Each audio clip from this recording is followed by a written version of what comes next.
Tray tables in upright position.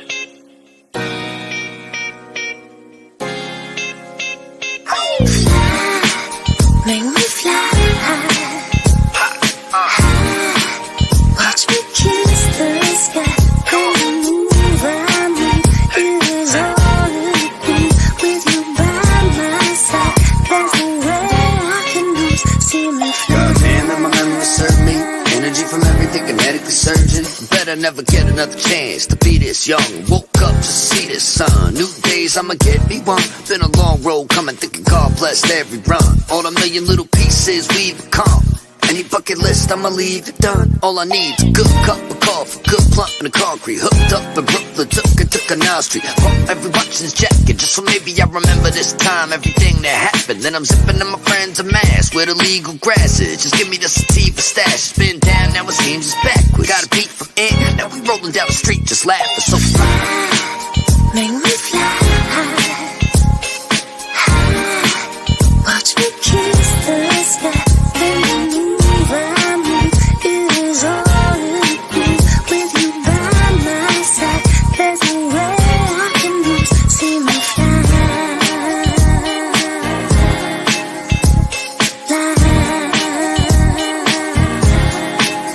Then you move around me.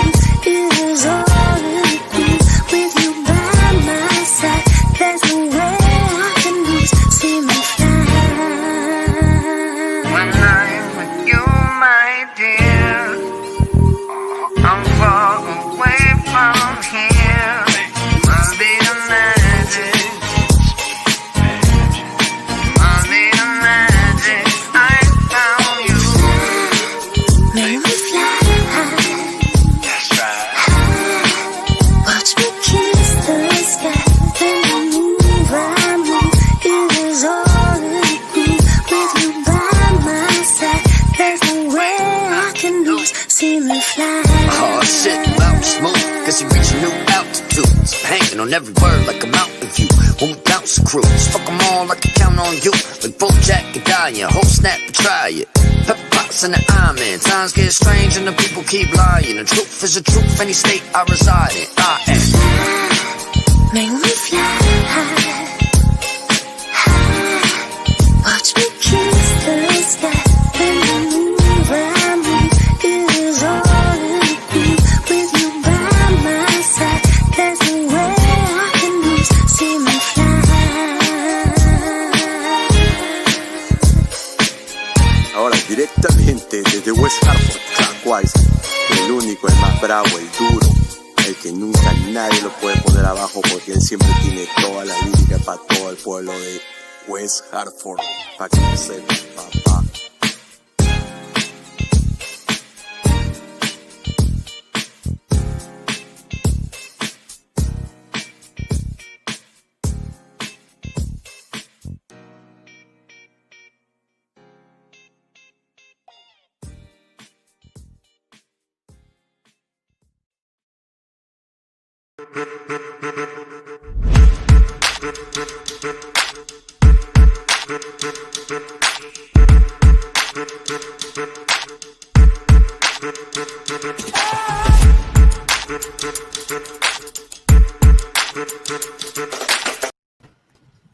And we are back on a Friday night. We are here. Somebody's got a little feedback, but we are brought here. We have Hollywood, as always. Hollywood, how you doing? What's up? I'm here. Chilling like a villain. Going with the sun's out, guns out. That's right. We are joined this week by Dingus. I can't even read the tiny print on whatever you got going on down there. Well, you know, we got the godfather of consistency here, so I thought I would go with the title of Dingus is consistently better than Darrell. That's the show title today. First of all, you've never been consistently better at anything than me. Well, maybe that's not true. I consistently shave my shoulders more than you, that's for sure. He also consistently gets his draft picks in a much shorter amount of time than Darrell too. Yeah. I like to make people sweat. And as Dingus said, we are joined by don't call him Mr. Bob Lung. Bob, how you doing? I'm doing great. Now I feel much older because I thought I was old today, but then now I'm the Godfather. So, geez, yeah. I could have been somebody. Dingus has a lot of gray in that beard. So, I mean, if he's calling you a Yeah, Godfather, at least he can grow a beard. I can't do that. So. Neither can I. Well, I might not be very old, but each child adds like 7 years to your life. So that makes me like 92 right now. How many kids you got there, Phil Rivers? Well, define children. So I have. And can he count himself? Define children. I have 8 of my own, plus 5 foster kids. Plus, we're doing respite this weekend, so we've got another 3. So that puts us on whatever that number is. Lord. Plus, my daughter's got another 3 friends over for a sleepover today. So yeah, we're. Philip Rivers has nothing on you. I know. You could scrimmage against you had Philip Rivers at eight your own. And you know what? It's finally come full circle. I think mine and Philip Rivers' arm strength is about the same now. There you go. Probably right. Thing is, you could go to Edmonton and go field a whole hockey team to go join the playoffs. Right. Like four lines deep. You could, I got the hockey game on here on the side too. So I got a little bit of hockey going on, a little IDP football, a little consistency guide stuff going on. So we're good to go. Yes. That's all you need. And we are also joined by Calvin and Hobby. Calvin, how's it going? Pretty good. At some point today, you guys are going to let me compare Ryan Tannehill to Jesus, right? Like we're going to go. I'm going to get my 3.5 minutes. That's ironic because Ryan Tannehill is Darrell's Lord and Savior. So yeah. Last time I checked, Hale hadn't froze over yet. So has anybody brought up the fact that Calvin looks like a thinner Gronk? Is it me? Yeah, I see that. Is that the first time anybody's brought that to anybody's attention? If Gronk stopped working out and stopped caring about what he eats at all, it's me. You look like Gronk after he got out of football because he had to give up steroids, so he looked thin again. So there you go. A little post rehab Gronk there. We'll just call him Mini Gronk. There you go. It's funny because one of our patrons asked us a question on our Patreon episode. It was, what do you think your co-host, your podcast partner resembles a famous person? So Darrell is Butterbean, the wrestler. Butterbean. Wasn't that his name? Is that it is. Yeah, he was bald. Right. Yeah. I completely forgot about him. He was amazing. I was saying Mr. Clean because but Mr. Clean was in much better shape. He was. He was. Oh man. But no. Thanks for having me, guys. Appreciate you letting me be on and talk some consistency tonight and answer our boy Mr. Dingus here his dilemma that he has in his drafting with Giants. So. Yeah, why don't we start off with that? We started talking about that off air, and then we had to play the video. So, Dingus, what situation are you in here? Okay, so right before I get into the offensive, the receiver consistency here of what I'm looking at drafting in best ball, I just want to point out here right now that this is the first year Bob and his consistency guide have actually included IDP, thanks to our boys there at Brazil Football, right? Yes. They stepped up in a huge way and helped out with the consistency stuff. So this is the first time that the guides actually had IDP as part of the actual magazine itself. So. And those guys are going to keep track of that all year. And so for you guys that are out there doing IDP, make sure you check out their consistency stuff because they'll keep up with it all year.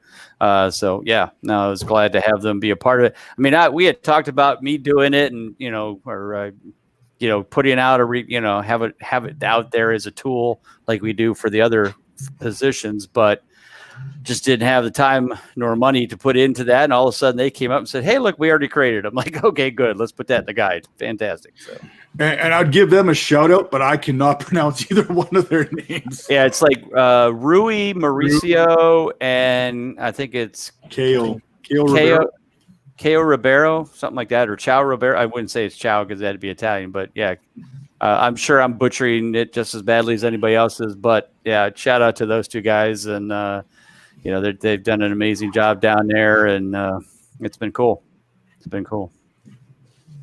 So we got a couple notes for Darrell here. We have the Vic Beasley has arrived to save Darrell's Titans. Loser. We were talking about how much he just doesn't care about that.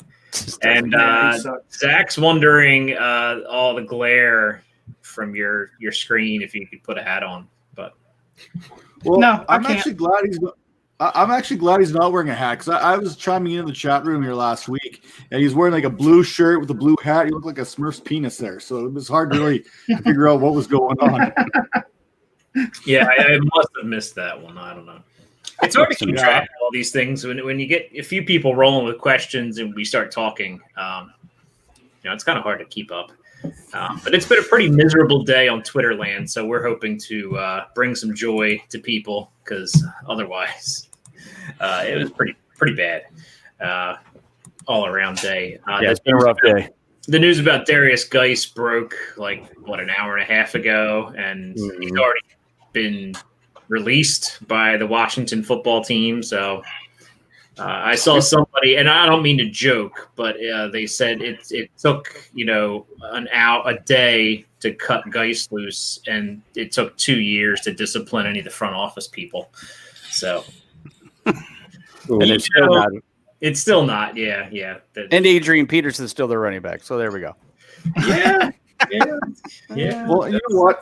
I do want to kind of touch on this before we get into this question I had, this whole Geis thing, because I want to really applaud the Washington football team, and probably Ron Rivera more than anyone. They talk about changing culture and doing the right thing, and they did not waste any time. There's certain publications and stuff out there that could have probably learned from this whole process today, and how quick and how swiftly the Washington football team responded to it. And you have to applaud them. And Ron Rivera, when he's saying he wants to change the culture, he is putting his money where his mouth is in this situation. Definitely. No doubt. Yeah, Ron Rivera has always been a stand-up guy, from what I've heard, and seen. Mm-hmm. Sure. So, I mean, he's kind of thrown into a terrible situation, because blindsided by the front office stuff. And I mean, I would assume somebody tipped him off about that. You think you'd do a little bit of vetting of the organization you're joining, because there's only 32 of them, and I'm sure he has connections within all the teams. And then to have your supposed starting running back, go and do something stupid. This isn't the first time Rivera has been in this kind of a situation too. In Carolina, they had a little bit of a issue with their ownership as well. Remember? Right. So yeah, Richardson. He's got experience with this whole thing. Yeah, it's crazy. So like you, Dingus, I just got on the clock in one of my eliminators, which, by the way, we're close. We had a couple people drop out because they heard Dingus was in the league. So even though it's the Dingus eliminator. I think they were thinking Dingus is eliminated from it already, and maybe that's what they thought. But no, seriously, a few people signed up. I think for a few too many. They got I'll just sign up for like 5 of them, and then they got into the drafts, and they were all like, "Okay, I need to step back here," which I understand, because I'm in like 6 of them, because I keep being the fill-in in case somebody drops out or I don't get a hold of somebody.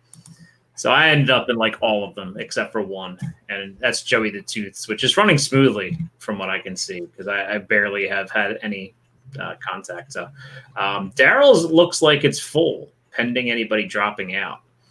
And Darrell's going to join Dingus's. He was told he's doing that.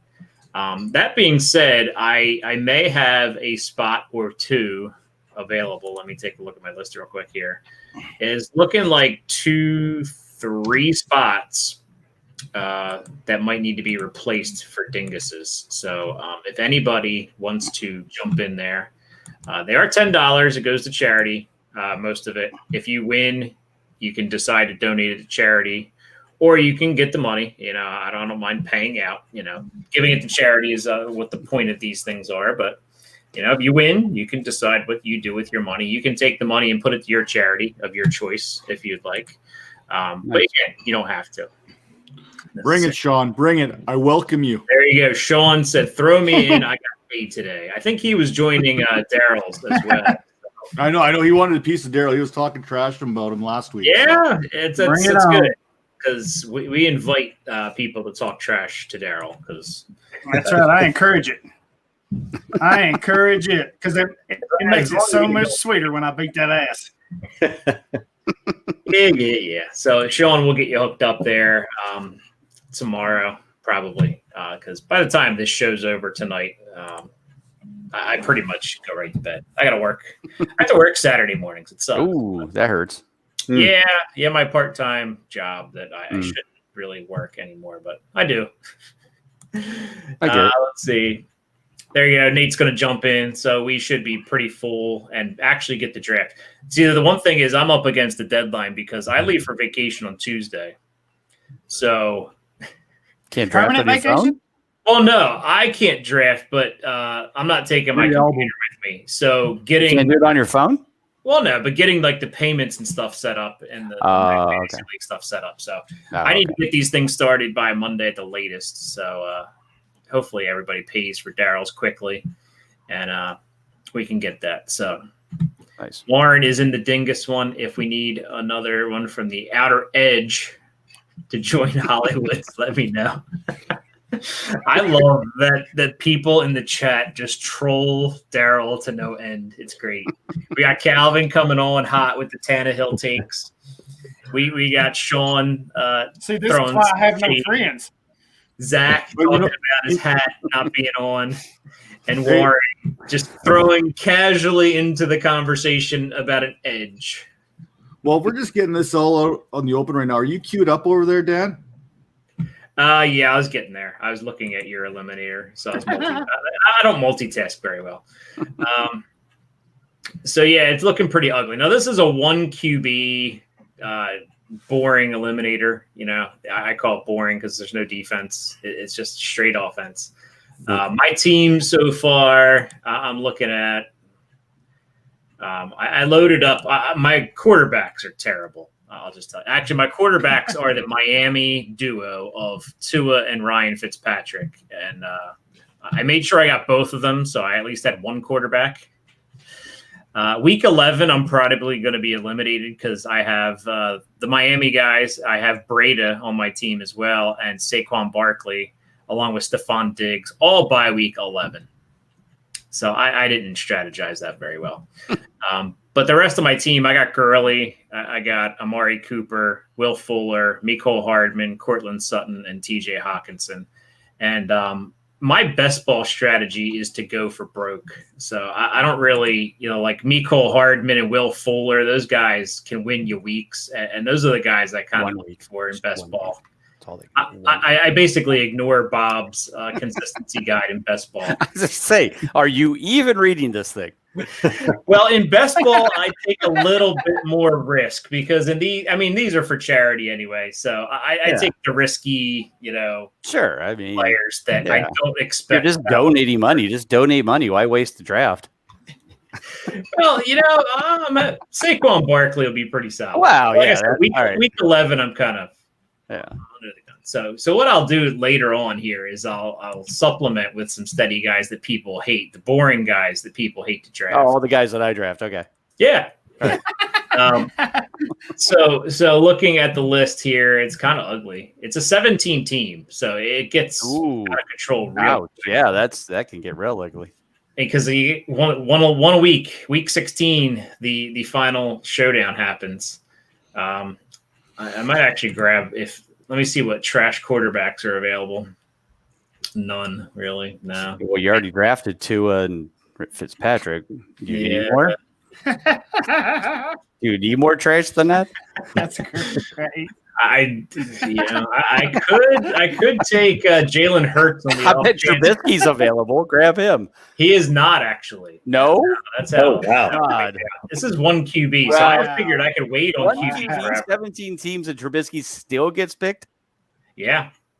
Is his mom in the league? Ouch. Well, remember those rumors about Nick Foles opting out? Because I think that had something to do with it. Because I think around the time Nick Foles said he was opting out, somebody said, "Oh, let me get a starter." I'm still Oh, not taking Trubisky. Did Foles drop? Did he actually opt out? I did not hear that. No, there was a rumor There about was a it, rumor. I was gonna say, 'cause I'm like, I didn't hear that.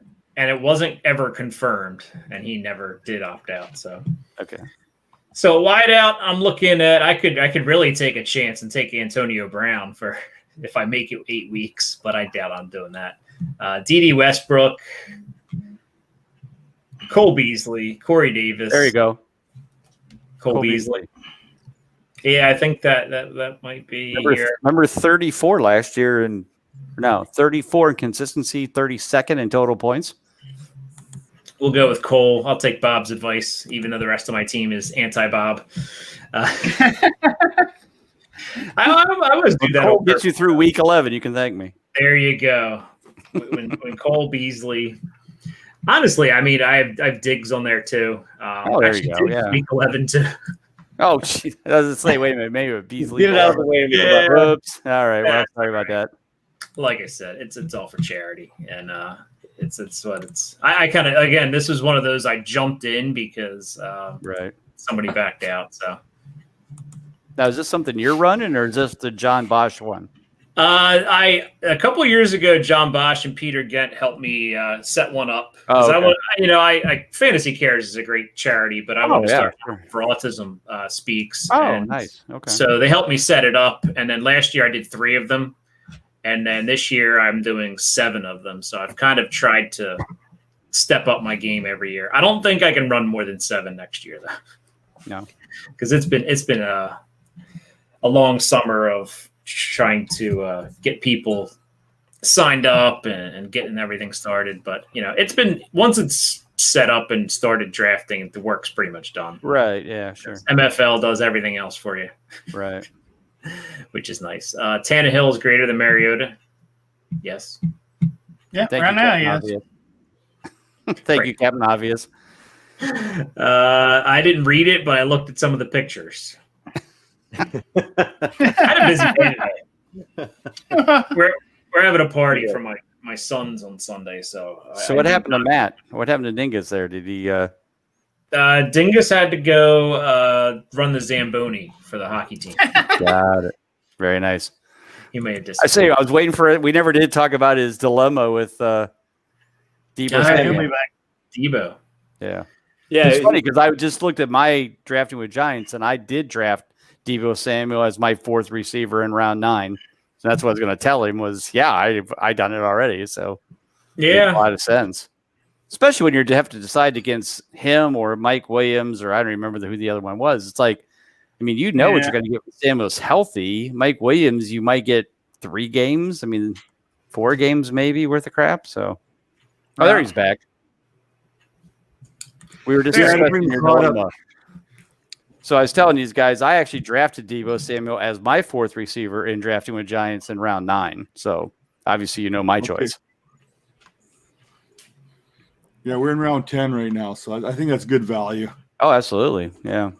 Who were you It's deciding? him, John Brown, or Mike Williams. So Who was the other one? John Brown. John Brown. Yeah. He's got a high consistency ranking according to this guy He that I'm did last year without Stephon Diggs there. No question about it. It's just a question of, can he? I don't know if he'll be.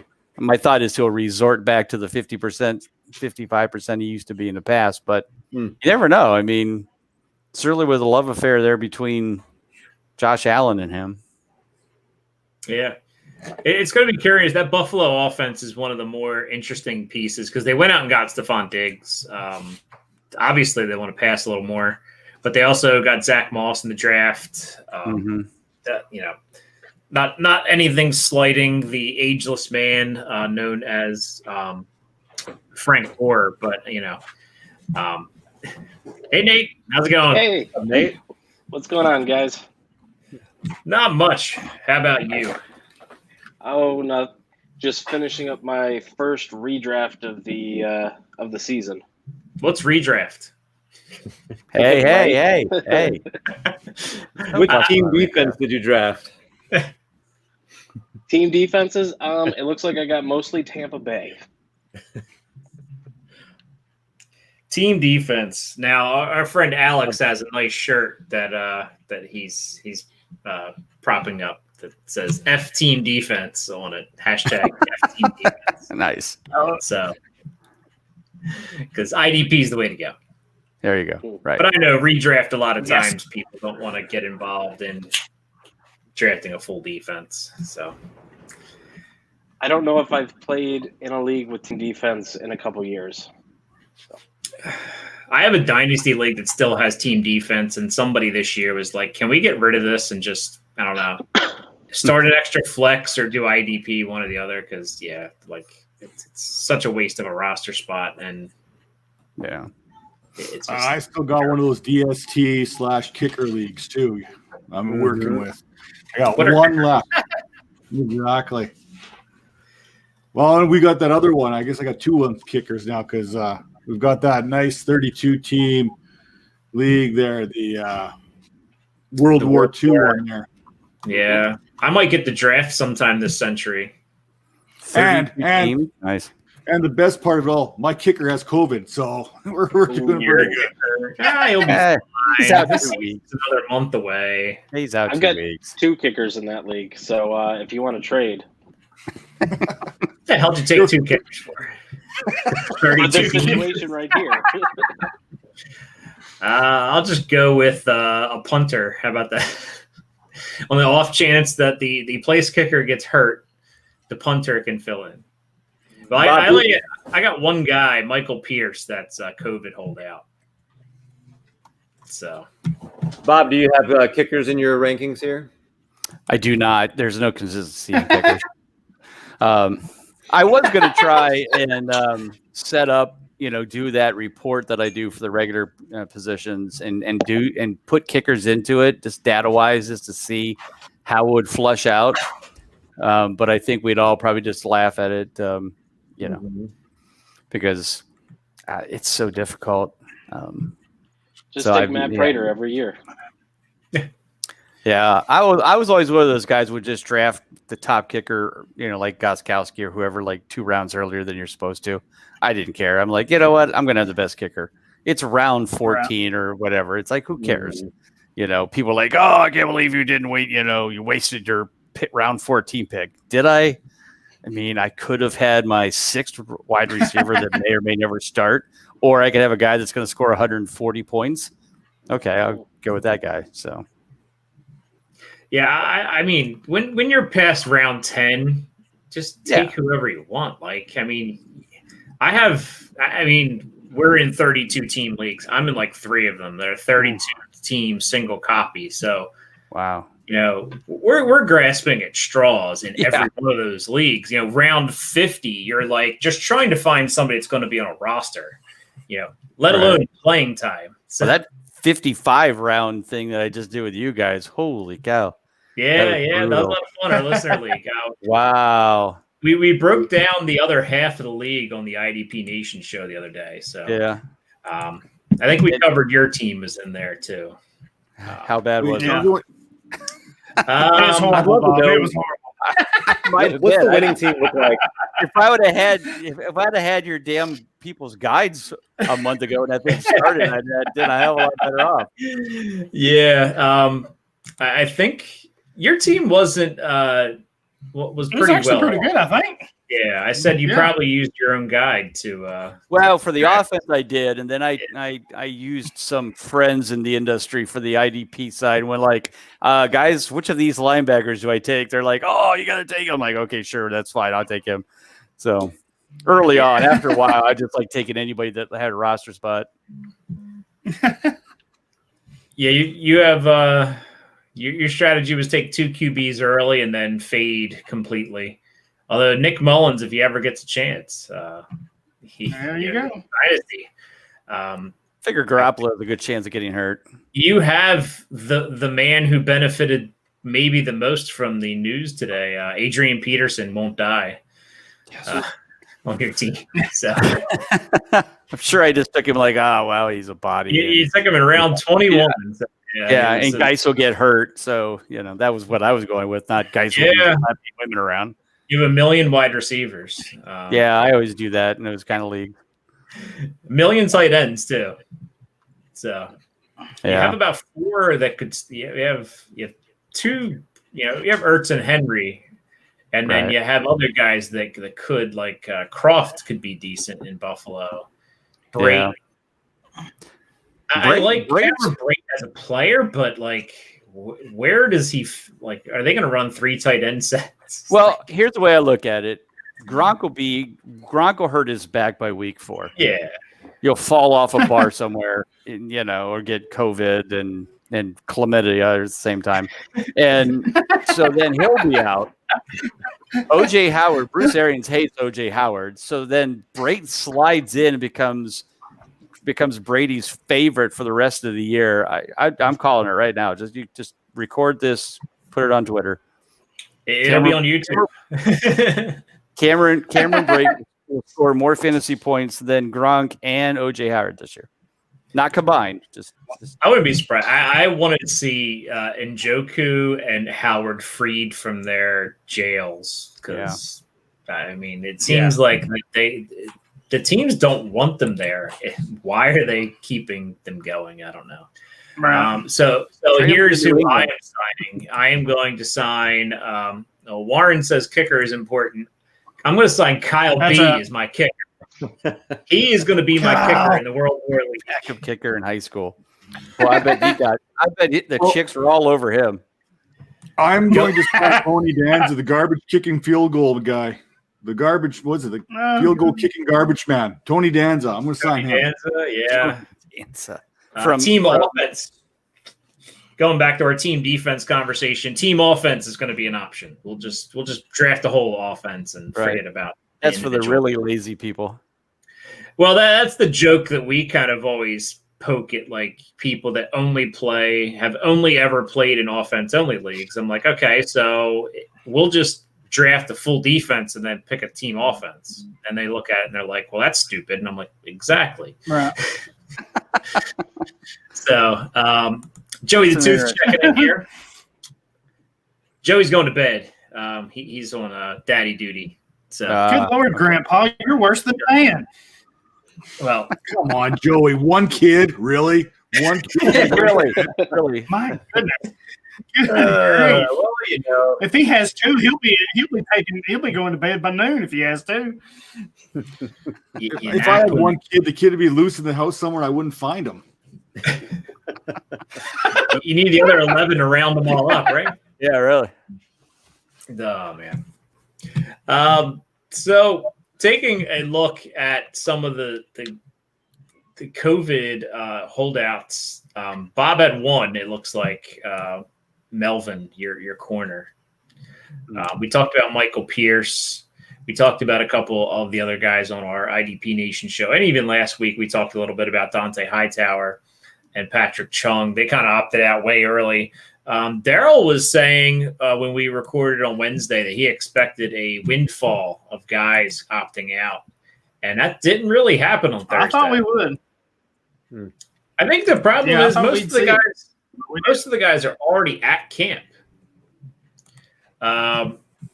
So if they're at camp already, are they really just going to say, all right, I'm out of here? See ya. Like, did they ever come up with a final deadline for opt out? Is it still Thursday? Yeah, that was Thursday. Thursday. It was the final. Okay. Yeah, it was Thursday at 4. I think they finally closed it. Oh yeah, and what we did find out was it's not even a like just salary. It's a salary advance. So it's kind of like it's just you're taking off of next year's money, so you have to like pay it back, which is crazy. Detroit Beastie made it. How's it going? You know what? The Beastie Boy. I apologize so much. I had this in my planner, and then I was off work today, wasn't doing much. The girlfriend came over. We went swimming, went out to dinner, just got back. I haven't looked at my phone all day, and I apologize, but all good, man. Having fun, living my life. It's the summer, but I apologize to you guys. I told you I'd be on, but what am I, 30 minutes late? Yeah, Dan, I told you he'd be here. So is this Chris Robin? Yes, this is Chris Robin, yeah. Yeah, this is the Wait. guy that you like. I should gave probably meet you, man. guy to, and This- he, like, I disappeared. didn't recognize you at the cool shades, man. Sorry. It's a great first impression. I know, Bob. Jesus. So, legitimate question for Darrell. We did touch on this a little bit earlier. Did Beasley show up at the facility yet? And he did. So Vic Yeah, he Beasley did. is officially a Titan. And now he's You know, back home for 2 days. He's back home for a few days till they get the test results. So the Titans will just say, we'll let that money go away, because that's what teams do. They threaten, and then they just say, we aren't really going to fine you. I can tell you this. Vrabel was not happy that he wasn't at camp. I mean, he was. I'm sure he wasn't. He's from that Bellefeuil tree, man. You could tell in the press conference, if it was up to him, he'd have said, screw it, you're cut from the team. I'm done with your ass. He just did not like it at all. I'm sure. No coach. When was the last time Beasley did anything? That's my Years. point exactly. We His just second played season in the $9.5 league, million. I think. He probably had a 3 touchdown game in Dallas on Thanksgiving 10 years ago, but Let's see. So Warren says he's looking forward to the IDP scoring in the Dingus Eliminator. If you check that out, it's pretty high scoring, pretty balanced scoring for the defense. So Hey, Warren, can you hit me up in my DMs and give me the Coles notes on the scoring? Because I haven't even looked at the scoring yet, to be honest with you. the Coles notes, what is that? The Canadian version of Cliff Notes? Yeah, I was gonna ask the same thing. Well, it's funny 'cause I mentioned Coles notes to like the kids that were just graduated high school a couple of years ago, and they had no clue what I was talking about. Like zero. They use Google. And then they copy and paste their paper. no. Remember when you had like a book report due and you like had no time to read the book and your only option was to read like the back page of the book that told you what it was about? And now everyone just like Googles what the book was about. But back in the day, your only chance of passing that is reading that 2 or 3 paragraphs that's on the back of the book. That was And then filling in the See, blanks along the way, making up your own story. And you're in front of the class. You're in front of the class giving your book report. People are looking around like, that didn't happen that way. And you got to play it off like, well, I read the last 2 paragraphs, so I formulated my book report that way. Warren's going to hook it up. Excuse me while I yawn because of the fact that I would have to write my book report on my typewriter to turn it in. So I don't want to hear any of you crying. Tannehill can play edge anyway. He's a two-way player. Like a two-way forward in hockey, Tannehill's a two-way player. He could actually play some wide receiver. For So Tannehill goes both ways? Is that what we're saying? Either he can pitch and he can catch. Oh, that's right. I saw his wife. Never mind. I think he's good. Yeah. Nate stepped out. He was just filling in for a few minutes here. How's everybody's IDP invitational drafts going? I'm kicking ass in mine. I'm just I saying. think what, four? Bob, are you in the IDP invitational? I don't think so. Okay. I know 4 of us are.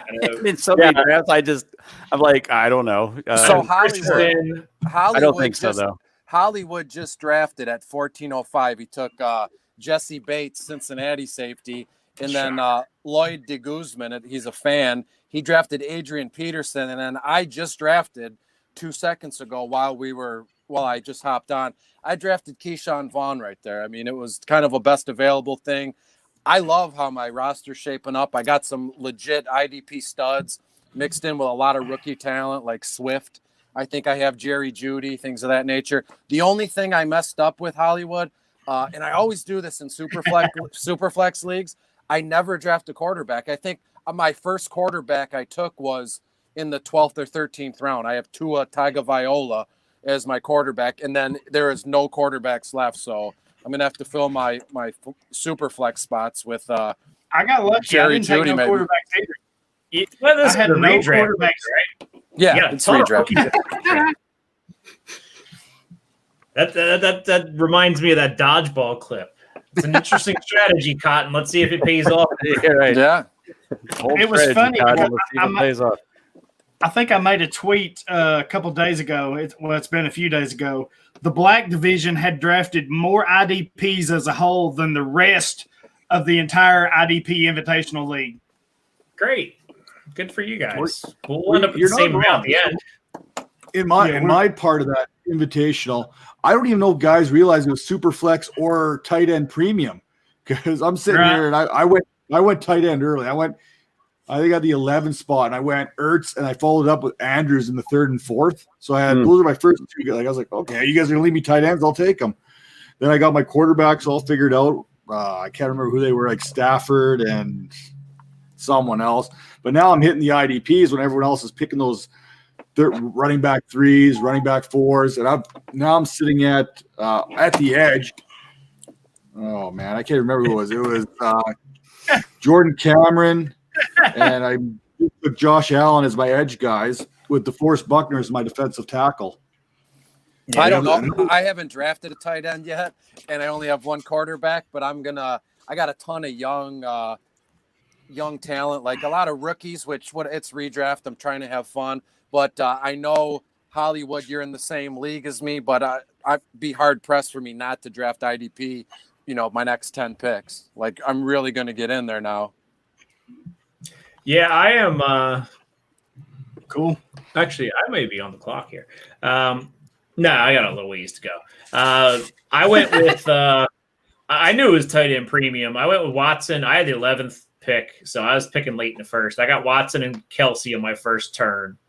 Then I went Gurley and Evans on my second two. I went Ingram and Cooper. I went Bobby Wagner and Buda Baker. And then I've hit I doubled up on the quarterbacks to make sure I had quarterbacks. I got Drew Lock and Cam Newton. And then my last set of picks, I picked Brandon Cooks and Hayden Hurst to get that second tight end. It's a good move. I think Hurst slides right into that Hooper role. So I have to ask, in the when we did the rookie draft point of the IDP listener, who was the one who went 101 and took Burrow? Because I wanted to thank them because I got Clyde.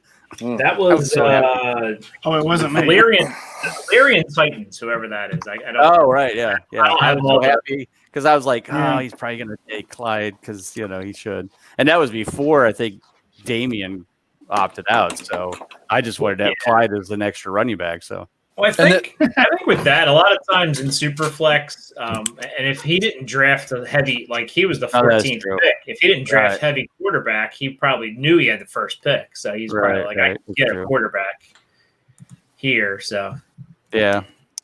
I'm just gonna go check real quick. My invitation must have gone to my junk mail or something. I'm just gonna go check real quick to see. Well, you gotta sign up for that, man. You gotta sign up for that. He actually had to sign up for it. So. Oh. Actually, my invitation has gone the way I wanted my Scott Fishbowl to go. I started off with Mixon and Chubb and followed it with Ertz and Andrews. That's how I wanted my Scott Fishbowl to go when I did that draft. It did not go that way. So this is Dingus's.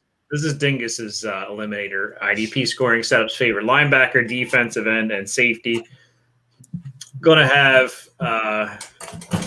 DT and CB bounce. I'm not sure if that's in reference to the league that he's looking at or what. Well, that's if I may speak on that real quick, it's when it comes to IDP scoring, the point is to have linebackers. They have more favorable positions, just like the offense. Running backs, they have, more propensity for scoring points, yards, touchdowns, receptions. I always look at my IDP leagues. My linebackers are like the running backs on the offense. I think it's a pretty simple way for me to look at it. That's why, in rookie drafts or startup dynasty drafts, us old school guys, we hit running back early and often. You can't have enough running backs, as the old saying goes, if it ever was a saying, right? I treat linebackers the same way. I hit linebackers early and often, and I can't have enough linebackers. So saying the scoring has to have balance, well, sure, but within reason. I think me and Hollywood and, we talked about cornerbacks and DBs.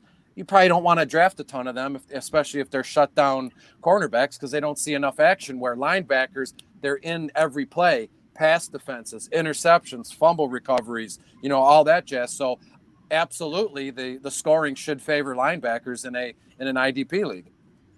Yeah, that's why I took Patrick Queen in the second round of the rookie draft, because I felt like, no doubt, playing in Baltimore, I mean, again, I'm not certainly very smart when it comes to this IDP stuff, but I saw the scoring and I saw the potential, what the linebackers were scoring projected wise. And so when I got, obviously picking second means I didn't have a real high pick in the second round, obviously second last in the second round. I'm like, well, this guy's going to be in Baltimore. They love their linebackers. So I'm going to go with this kid. It seemed like he was pretty tough in college. So I had the swing picks in the first round.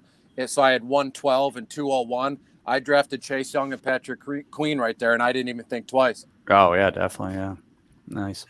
Yeah, so if you want to sign up for next year, we already got the sign up for next year. We're looking to go. We had 96 teams, which is one basic MFL. What they'll allow you in one league. It's our first one, our first crack at it. If you want to sign up for 2021, go to idpguys.org and you can sign up. It's the heading, I believe. You can just click on that and it'll send you the form to fill out. Next year, we're looking at bigger and better. It was really easy. I literally just did it just now. It was very easy. There you go. So make sure you check your emails, though, guy. You're going to wind up missing the draft while your team sits in your junk file. Right. He was joking because he didn't sign up. So, that's right. That's what Dingus said. Yeah. It's kind of like the people who wonder why they didn't win the lottery and they didn't buy a ticket. Every week, I don't win. Yeah. Every day, I don't win the lottery. Two Drink is joining us in the IDP lounge. Welcome to the party. Oh, Two Drink. Yeah. Haven't talked to him in a while. And so fair enough, Chris, but most scoring, why have a CB and safety, and why have a tight end? So I guess he's saying, why make defensive tackles and corners? Why have them in the league? And that's why you kind of want to try to bump them up a little bit. Well, then I'll ask him, why have tight ends or kickers or DST on the offensive side of things? I mean, I've talked about this a lot too, where like some leagues, there's no separation between safeties and cornerbacks. It's just an overall DB role, right? But if you want to like challenge yourself and get into an IDP league where it separates, cornerbacks from safeties, then you're a real man. You're you're really challenging yourself in that kind of position. So I guess the point I'm trying to make is, they serve a purpose, especially for your fantasy football team. It's more fun to have the positions. And that way, I know I get into it a lot more, where I know the backup cornerback in Tennessee, Hollywood. I know the third string safety for the Detroit Lions, where I would never have known this stuff because of the league settings and the positional placement, I guess you could say. Who's that, Will Harris? Where, in Detroit? I thought it was what's his name? Morgan. It's not Tracy Morgan. That's the black stand-up comedian guy. Yeah. Tracy Walker. Tracy Walker. Yeah. Hey, Walker's number one. Walker's the first guy. Yeah. Hey, I think Will Harris would be the third string. You mentioned third string Detroit safety, so that's what I was going for. So to be honest, I didn't think anyone was going to actually challenge me on it. I was just trying. I was trying to think of who it was. Get one over on you guys. I'm sitting here. I'm like, okay, we got Tracy Walker, Deron Harmon, Will Harris. So the Stashmanian Devil chimes in here. Anybody in this class of LBs that's going to crack into the LB1 group, or are they just some solid LB2s? I'll answer this question for you. Are any of these guys Luke Kuechly or Darius Leonard? I don't think so. I'll go. I mean, I didn't want to be the loudmouth guy who shows up late and keeps talking, but Patrick Queen's got a nice shot, as you were saying. Be an LB1. Yeah, Willie Gay in Kansas City set up nice. What about Zach Bond in New Orleans? I mean, these guys they have some major power and they got some skills going. But I mean, I'm not saying these guys are going to walk in year one and do that. Long term, anything is possible. It would be boring. It would be boring if I said nope, move on, next question. I was referring to. I wrote an article a couple months back about linebackers in their rookie seasons, and there's been it's about a 25% hit rate. If you're taking, and this is just looking at the first 3 rounds in the last 10 years, 25% hit rate on linebackers being an LB like 1, 2, or 3, and it's very minimal. Luke Kuechly and Darius Leonard are the exception to the rule. A couple second rounders have made it. Bobby Wagner, Levante David had good rookie seasons. Again, not great rookie seasons, but good rookie seasons. They were LB2s, but the list was pretty much it was Levante David, Darius Leonard, Luke Kuechly, I think Alec Ogletree in his rookie season, and there was one more I can't think of off the top of my head. But those guys, that was year one. Obviously, a lot of those guys went on to have, Luke Kuechly was an LB1 pretty much every year of his career. It was. Yeah. And Wagner and David have pretty much been great. But, for every one of those, you have, Darrell's going to love this. Chris Borland, who was a 3rd-round pick, had a LB3 year, even though he missed like 9 games because he didn't even barely play. And then he retired. So you have these guys that pop up, Rolando McClain's another example of a guy that had a couple really good seasons and then fell off the face of the earth and, had some other on-field stuff. So, quick here. Detroit's third safety is Miles Killebrew. Yeah. Miles Killebrew, huh? Harmon Killebrew? You guys talk about, the rookies and, in the consistency guide, that I do a whole thing on the offensive side, and it shows that basically, less than 9%. So I think it's like 8.5% have, consistency over 60% as a rookie. And, those are mostly running backs, a little bit of wide receivers, and then quarterbacks and tight ends pretty much non-existent in their rookie season. So, sounds like the same thing applies to on the IDP side. Linebackers are very tough to have that, to move into that realm to be, worthy of being a starter. So, yeah, it happens on the offensive side as well. I would think as a rookie coming in to like being a starting linebacker, it's got to be next to impossible to become a linebacker 1 your rookie season.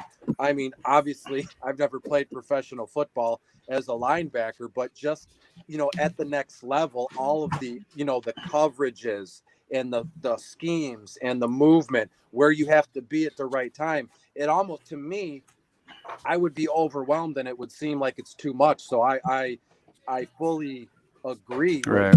That's why these kids need a season or two to get acclimated. You know what I mean? A premium position like quarterback, like Joe Burrow, you know what I mean? Right. These guys will pick it up quicker because I say maybe starting quarterback in the NFL is a little bit easier than a starting linebacker in the NFL? I don't know, but it's not out of the realm of possibility. Right. We're talking for first-year players on offense and defense. If you can recall the last time we had a lockout, when the offensive players and defensive players came back in, offense actually had an increase in production. So these are guys coming off that last lockout, right? Which kind of relates to this whole COVID situation. When these guys come back in, it's going to take a little bit longer for that defense to get going. So more on point on your IDP defensive players, it's going to take them that little extra time to get going. If professional players who have been in the system struggle getting back into the game, these rookies coming from the college system with a much slower game are going to really struggle taking that next step. So when we talk about percent for a good offensive player, you're looking at probably a 30% chance of consistency from a defensive player coming this year in particular compared to most years. Well, and I would think, and you guys know the defensive side, so let me ask this question as the outsider looking in. College defenses are going to be much more similar to NFL defenses than college offenses are to NFL offenses, because how many college offenses are spreads or these wildcats and whatever that crap that Clinsbury was doing. There's just so many different realms and different ways of offense. That's why a lot of these top quarterbacks don't play in a pro style offense in college, and they struggle to come into the NFL and understand that. I would think defenses would be a little bit more in line structurally from that standpoint. Am I right? No, yeah, well said. I completely agree with you. Yeah. Yeah. Yeah, I think structurally it's there already. I'm just saying you're defensively, if I'm now there's going to be those exceptions to the rules when you're talking about college. You're going to face NFL caliber receivers. Right, sure. But in the same sense, you're not going up against Julio Jones coming into the league. It's the speed's going to be totally different, whether you got to burn it or not.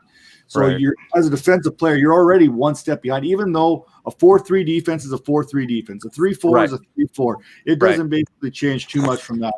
The terminology, there's not much difference in the terminology, right? You got all your different gaps, you got your blitzes, you got everything pretty much stays the same from Pop Warner basically all the way through. Right. Now, offensively speaking, like you said, there's a spread, there's different terminology.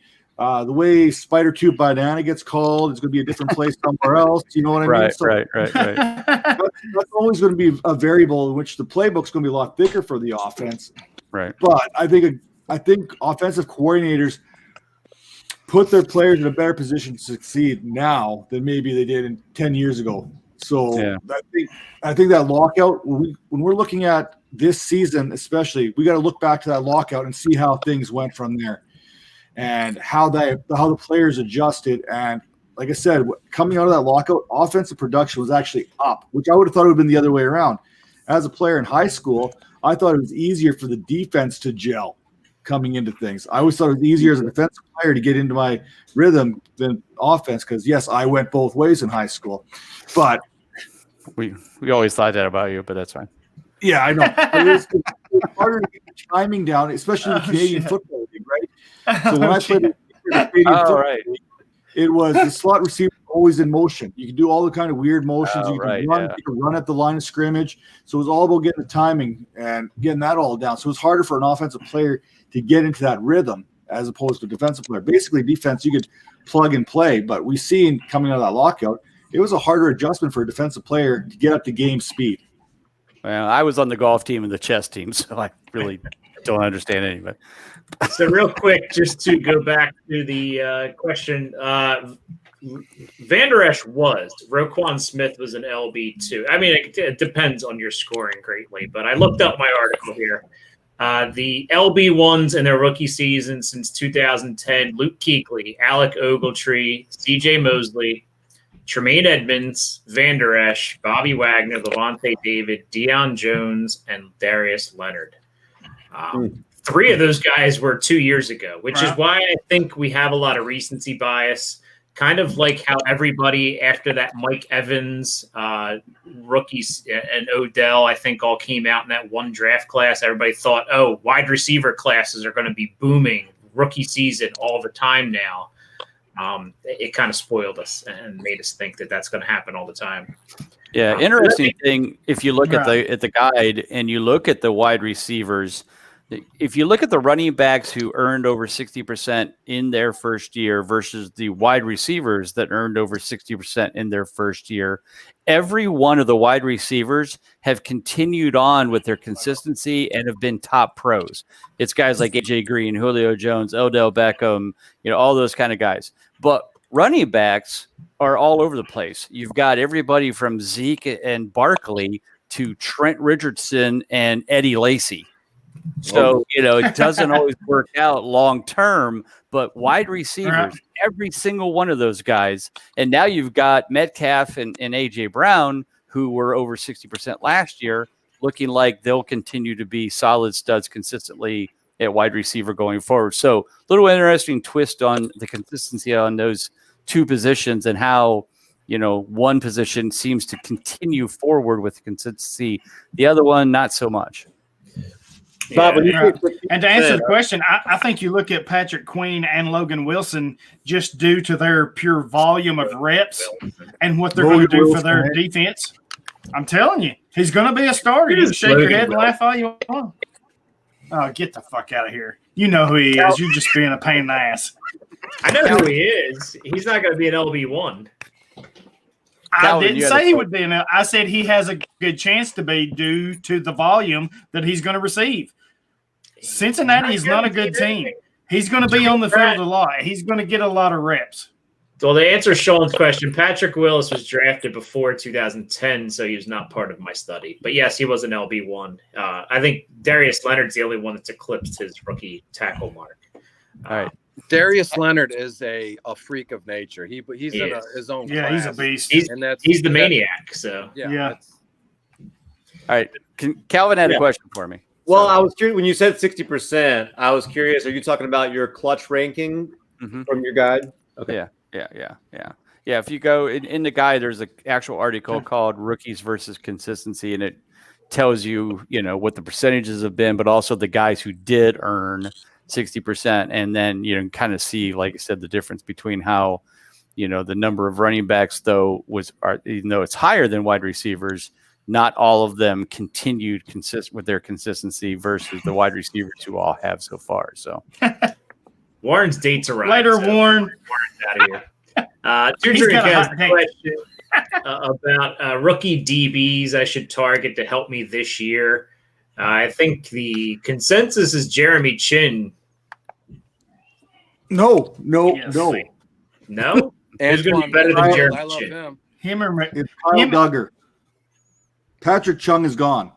He's COVID tested. Kyle Duggar's your man.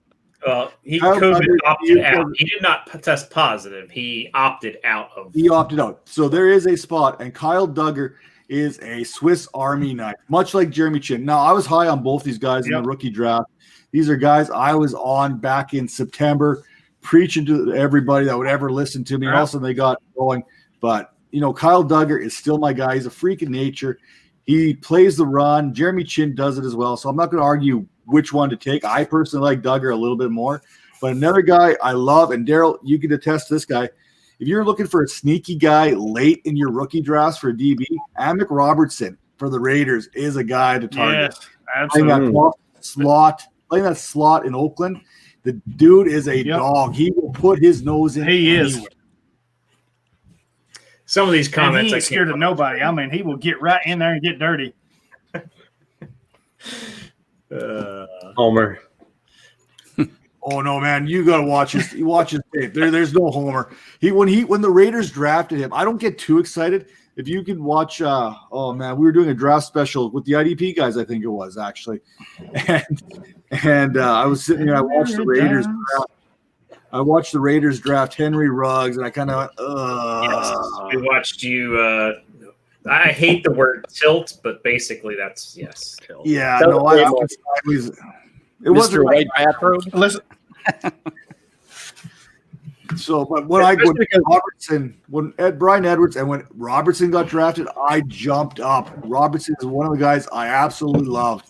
Everything about what he does, you're going to appreciate him, and you can get him dirt cheap. Like, I mean, you could probably in your drafts, he might not even get drafted in a good 8-round rookie draft with IDP.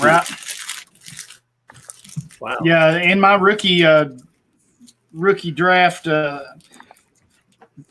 sheets, he's going undrafted in a lot of leagues. I mean, he's getting drafted, but it's late. It's usually 6th, 7th, or later, or he's undrafted. And at the value and what he's going to give you, man.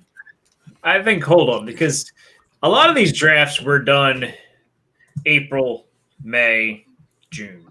So some of them were, but some of them are. Have you gotten recent? Yeah. Just because. Yeah, I've added 3. Have you had any since Chung opted out? Because that changes a whole lot. Because one of the problems that Duggar had was they signed Adrian Phillips. They had Chung and McCourty already there. So playing time is going to be a concern in the early on. Yes, I've added 3 drafts in the last this week. Okay. Yeah, you could mute your mic, crack open your beers, and make a whole bunch of noise. No, I can't.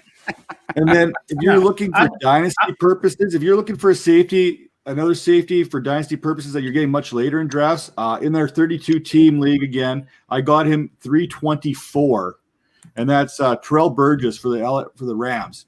He's a guy I absolutely loved again. Utah put out a ton of DBs this year, man. Utah was like DBU this year in this draft. Now, he's got Taylor Rapp. Taylor Rapp is there, but John Johnson's not going to be there, I don't think, beyond this year anyway. I think John Johnson's going to end up somewhere else, be a free agency, and Terrell Burgess can play safe. They used him everywhere. He struggled. He got burnt a few times playing corner, but they can use him at nickel. They can put him at corner. They can put him at safety. They'll find ways to use him around there. So he's another guy you can get late in a lot of drafts. Dingus, it's almost as if you read my dumpster dive article, and because you're giving all the points away that I included in that article. Dude, when was the last time you've known me to read anything? I'll send you the audiobook version. I don't even read my own profiles that I write, for crying out loud. I don't even read my own articles. I just try. Once it goes to the editor, that is it. I'm like, here you go. Fix it. Talk to you later. Very good. If there's a picture in it, I'll take a look at it. But and if there's like a 2 little lines saying this picture is blank, blank, blank on this day, I'll read that part. But yeah, no, I don't like reading. Yeah, and I think that's the big thing with the LA Rams. Their cap number is up there, and so signing John Johnson's not a priority, and we've seen around the league safety is not a priority. In fact, I think Seattle is the only team that's actually paid anything for a safety in the past 5-6 years. So Zach says hi, Chris. Hi, Zach.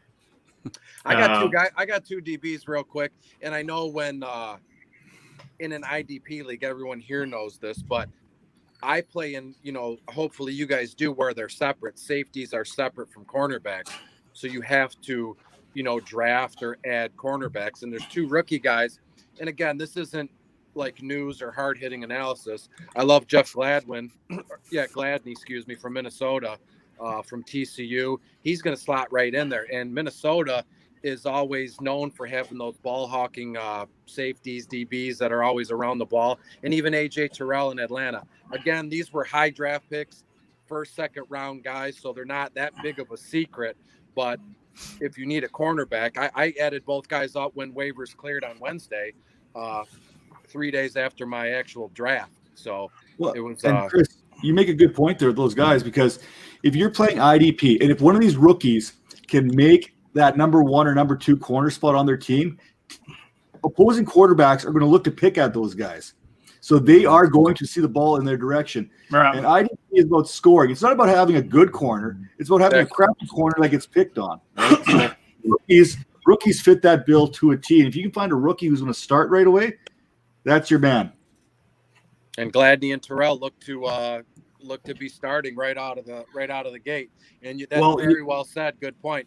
Quarterbacks are going to want to pick on them, and these kids got to make a name for themselves some way, sink or swim. You know what I mean? Thrown to the wolves, might as well sink or swim on my starting roster. Well, and Minnesota is one of those teams that basically just blew that whole secondary up this year. They basically got rid of everyone that was in that secondary, and they brought in Gladney, they brought in Dantzler, they brought in all these rookies and new players. I think McKenzie's gone, and what's his face there from Florida State? Their 3 starting corners were all gone. They got rid of all 3 of them. Well, Mike Hughes is still there. Mike Hughes is probably going to be one of the starters. But I think Gladney's going to be the other one, and then Dantzler will mix in. I think they still have Mackenzie Alexander there. No, I think he went to Cincinnati. Cincinnati. Hughes is their somebody. Hughes is their starting safety, isn't he? No, it'll be Harrison and Harris. Mike Harrison, yeah, okay. Yeah, so Mike Hughes will be the left corner there. Gladney will probably be the right. And then they said, I think that Holton Hill is still there. And then Dantzler would be the backup to one of them as well. So there's 2 rookies that are – Gladney's already penciled into that starting position. Cool. So Bob's got to bounce. Let's give him a time to promote his stuff real quick. Yeah. Well, again, thank you guys for having me. Sorry, I have to kind of tip out here, but follow me on Twitter at Bob_Lund. And obviously go to Amazon.com, get the Fantasy Football Consistency Guide. Calvin, Chris, everybody, thank you for all the nice words you said on Twitter today about the guide. I'm glad you enjoyed it. And, again, thanks for having me, guys. And looking forward to this IDP Listener League. I'm psyched. I got to learn all this stuff. So I'll just keep listening to you guys every Friday and make sure that I'm all up knowledge-wise. But thanks again, Mr. Long. I just want to say, thank you so much. You sent me the guide. I love it. It was 169 pages. I only made it through like the first 20, but when we're done here, I'm gonna grab a coffee or something and lay on the couch and read No it. problem. So I can't thank you enough, my friend. Yeah, well, again, I'm glad Thanks, you guys Bob. enjoyed it, and thanks for having me. And I know my good friend here, Matt's going to be joining us at the Kings Classic here in a couple weeks in the online. So we're excited to have him be a part of this. This was a big deal this year to add some international flavor, and I just was really excited that Matt was available. And then I got even the True North guys in it, since we had a couple international sites that could not make it for this one. But again, thank you guys all for your love and your support, and appreciate it. And we'll talk to you soon. All right. Thanks, Bob. Take care, guys. Thanks, Bob. So if you guys don't know, the Kings Classic, like for me, the Kings Classic for me is like a huge deal. Like I'm a nobody when it comes to the people in this draft. Like I mean, I'm a nobody. You got Marcus Grant, you got Curtis Patrick, you've got Bob, you've got a who's who of everyone in there, and then you've got me. It's one of these things isn't like the other. Now the cool thing about the international division is he kind of mentioned. We talked about that IDP consistency with Rue and Kyle Ribeiro there. They're in it. They're representing Brazil in the same division. I'm representing Canada. The True North guys, they're representing Canada. The Ball Blast crew, they're in there in the States. Matt Williams and Stompy, they're in there too, representing the States in our division. They had some guys from South Africa. Murph there from England. Like this, that's just our international division. But there's two divisions there that are absolutely a who's who. And then there's us. It's pretty remarkable. And the coolest thing is, if I behave myself and get invited back next year, they usually do this draft at the Pro Football Hall of Fame in campus. That's amazing. That's awesome. And they do it as a live draft. So they all get together, they rent this room, and they do this draft. And I'm like, oh, that for me, that's exciting. So I'm just glad he was able to come on, spend a few minutes, talk a little bit about consistency there, help us. And I wanted to make sure, like, that was a pretty big step for his consistency guide to bring in IDP. And for us guys who talk IDP all the time, that's a huge step even for the IDP community to get that consistency in that consistency guide. So it's hopefully going to bring a new tool to the toolbox, so to speak. Here's the thing. And dude, I'm telling you, it is way more in depth than I ever thought it would be before I opened up that PDF. There is so much good information in there. And like I told him in the group chat, like so many things that I've been thinking about in terms of like, we don't play in these season-long leagues. We're in a weekly league where you need to win every single week, not over the course of a season. Doesn't matter how many points you put up for the whole season if you don't win week to week. And he touches on a lot of those things and how to identify. And it's like you said, Chris, I couldn't go through all of it today because he sent it to me too. But what I did go through was really good. And I'm looking forward to looking at the rest of it for sure. Here's the thing. I'm a simple man. And I've made no bones about the fact that I only started writing, DFS content, IDP stuff, and seasonal baseball and football stuff a few years ago, is because I was like a drug addict. Like I couldn't get enough content in my life. So when Mr. Long sends me this 169 page, PDF file, it's, again, I'm a simple man. I will lay in bed all night just reading every line of it. And I guess being simple and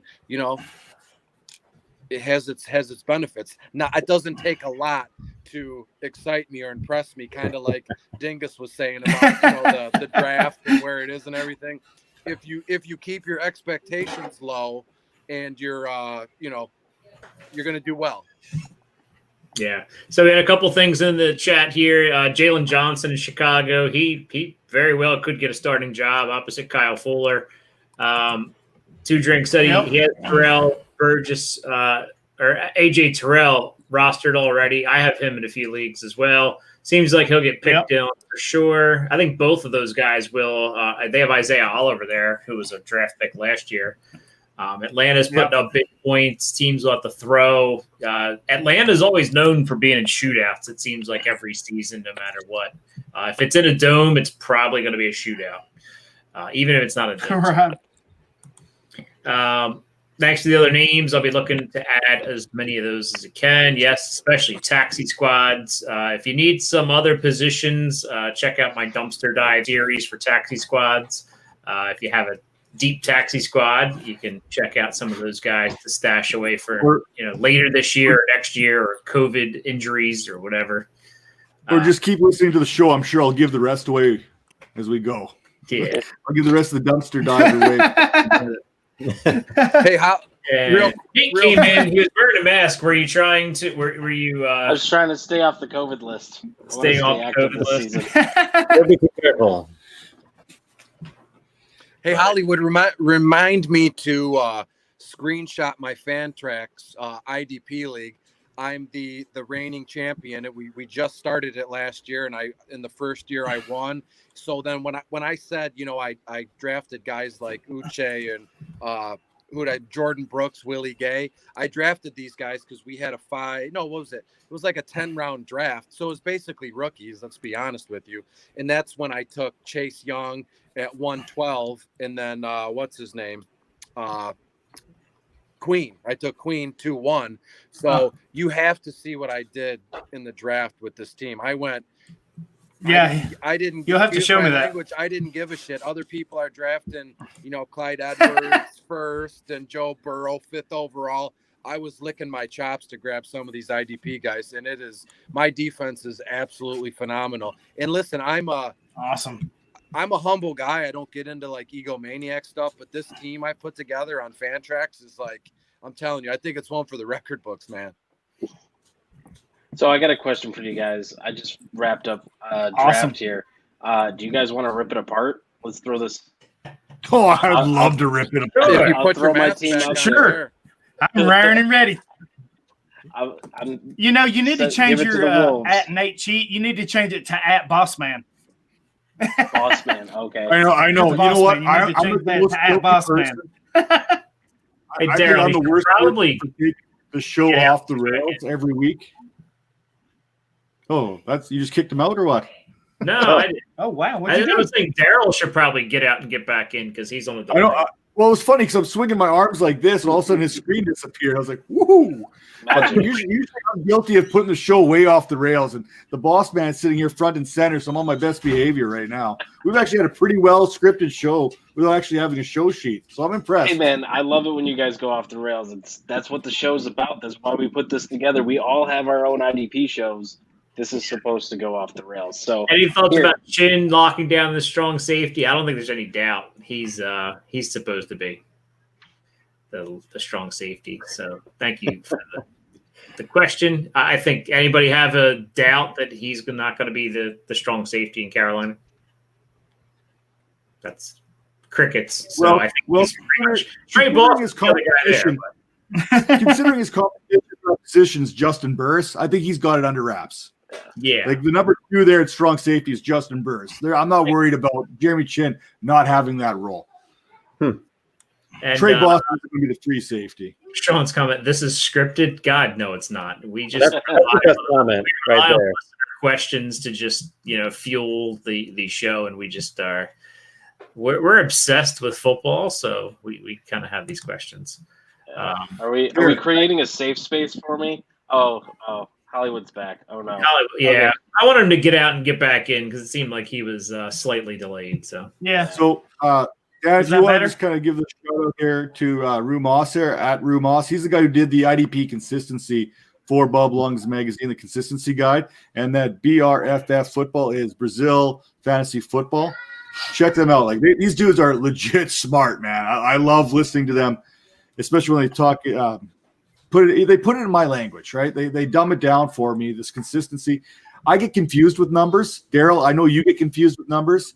Calvin, you like numbers for some reason. You're a weirdo, but skinny Gronk like number. Anyway, skinny Gronk.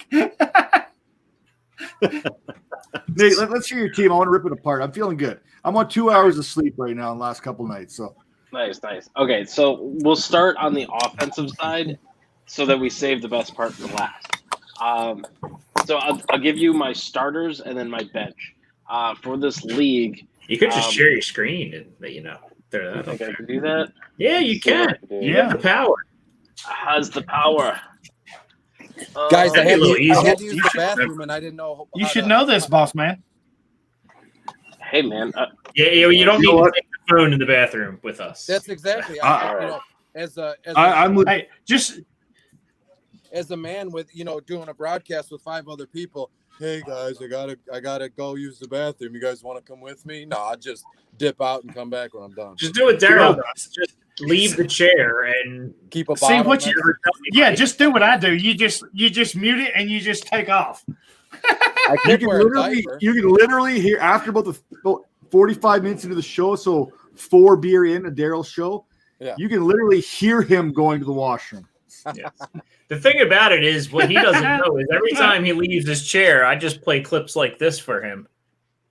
Stupid idiot. What about this? And just for you, Dan. For you, Dan. Leroy Jenkins. And this one's for Darrell too. Dummy, yeah. Stupid idiot. Stupid idiot. No respect at all. Hey, real quick, Dingus, are you into like AEW and Jericho? He's from Winnipeg. He's Canadian. He's Canadian. Jericho is fantastic. He's the ultimate, sports professional entertainer athlete. The guy's been doing it for how long? I mean, it's fantastic. Yeah, and he's legit. He's he knows his stuff. He's an actual wrestler. That's the thing. He has that background in wrestling, Greco-Roman kind of stuff. So he's actually got a little bit, not like Kurt Angle gold medal style, but yeah, he can hold his own in the ring. Right. I just noticed the name under you. Dingus is consistently better than Darrell.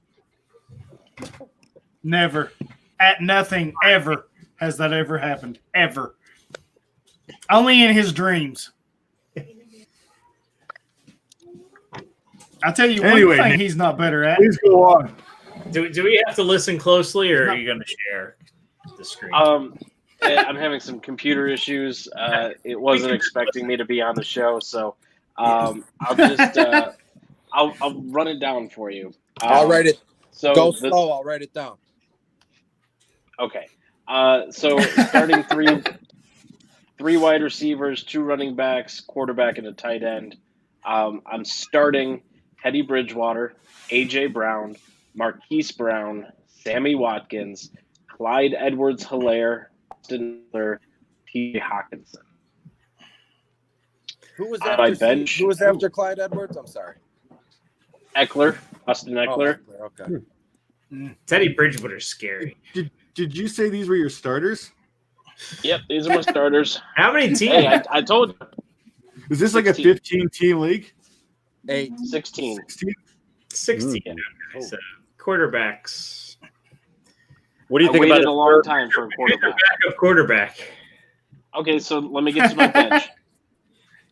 On my bench, I have Christian Kirk, Ian Thomas, Sam Darnold, Jamal Williams, Royce Freeman, Austin Scott, Naeem Hines, Larry Fitzgerald, Josh Reynolds.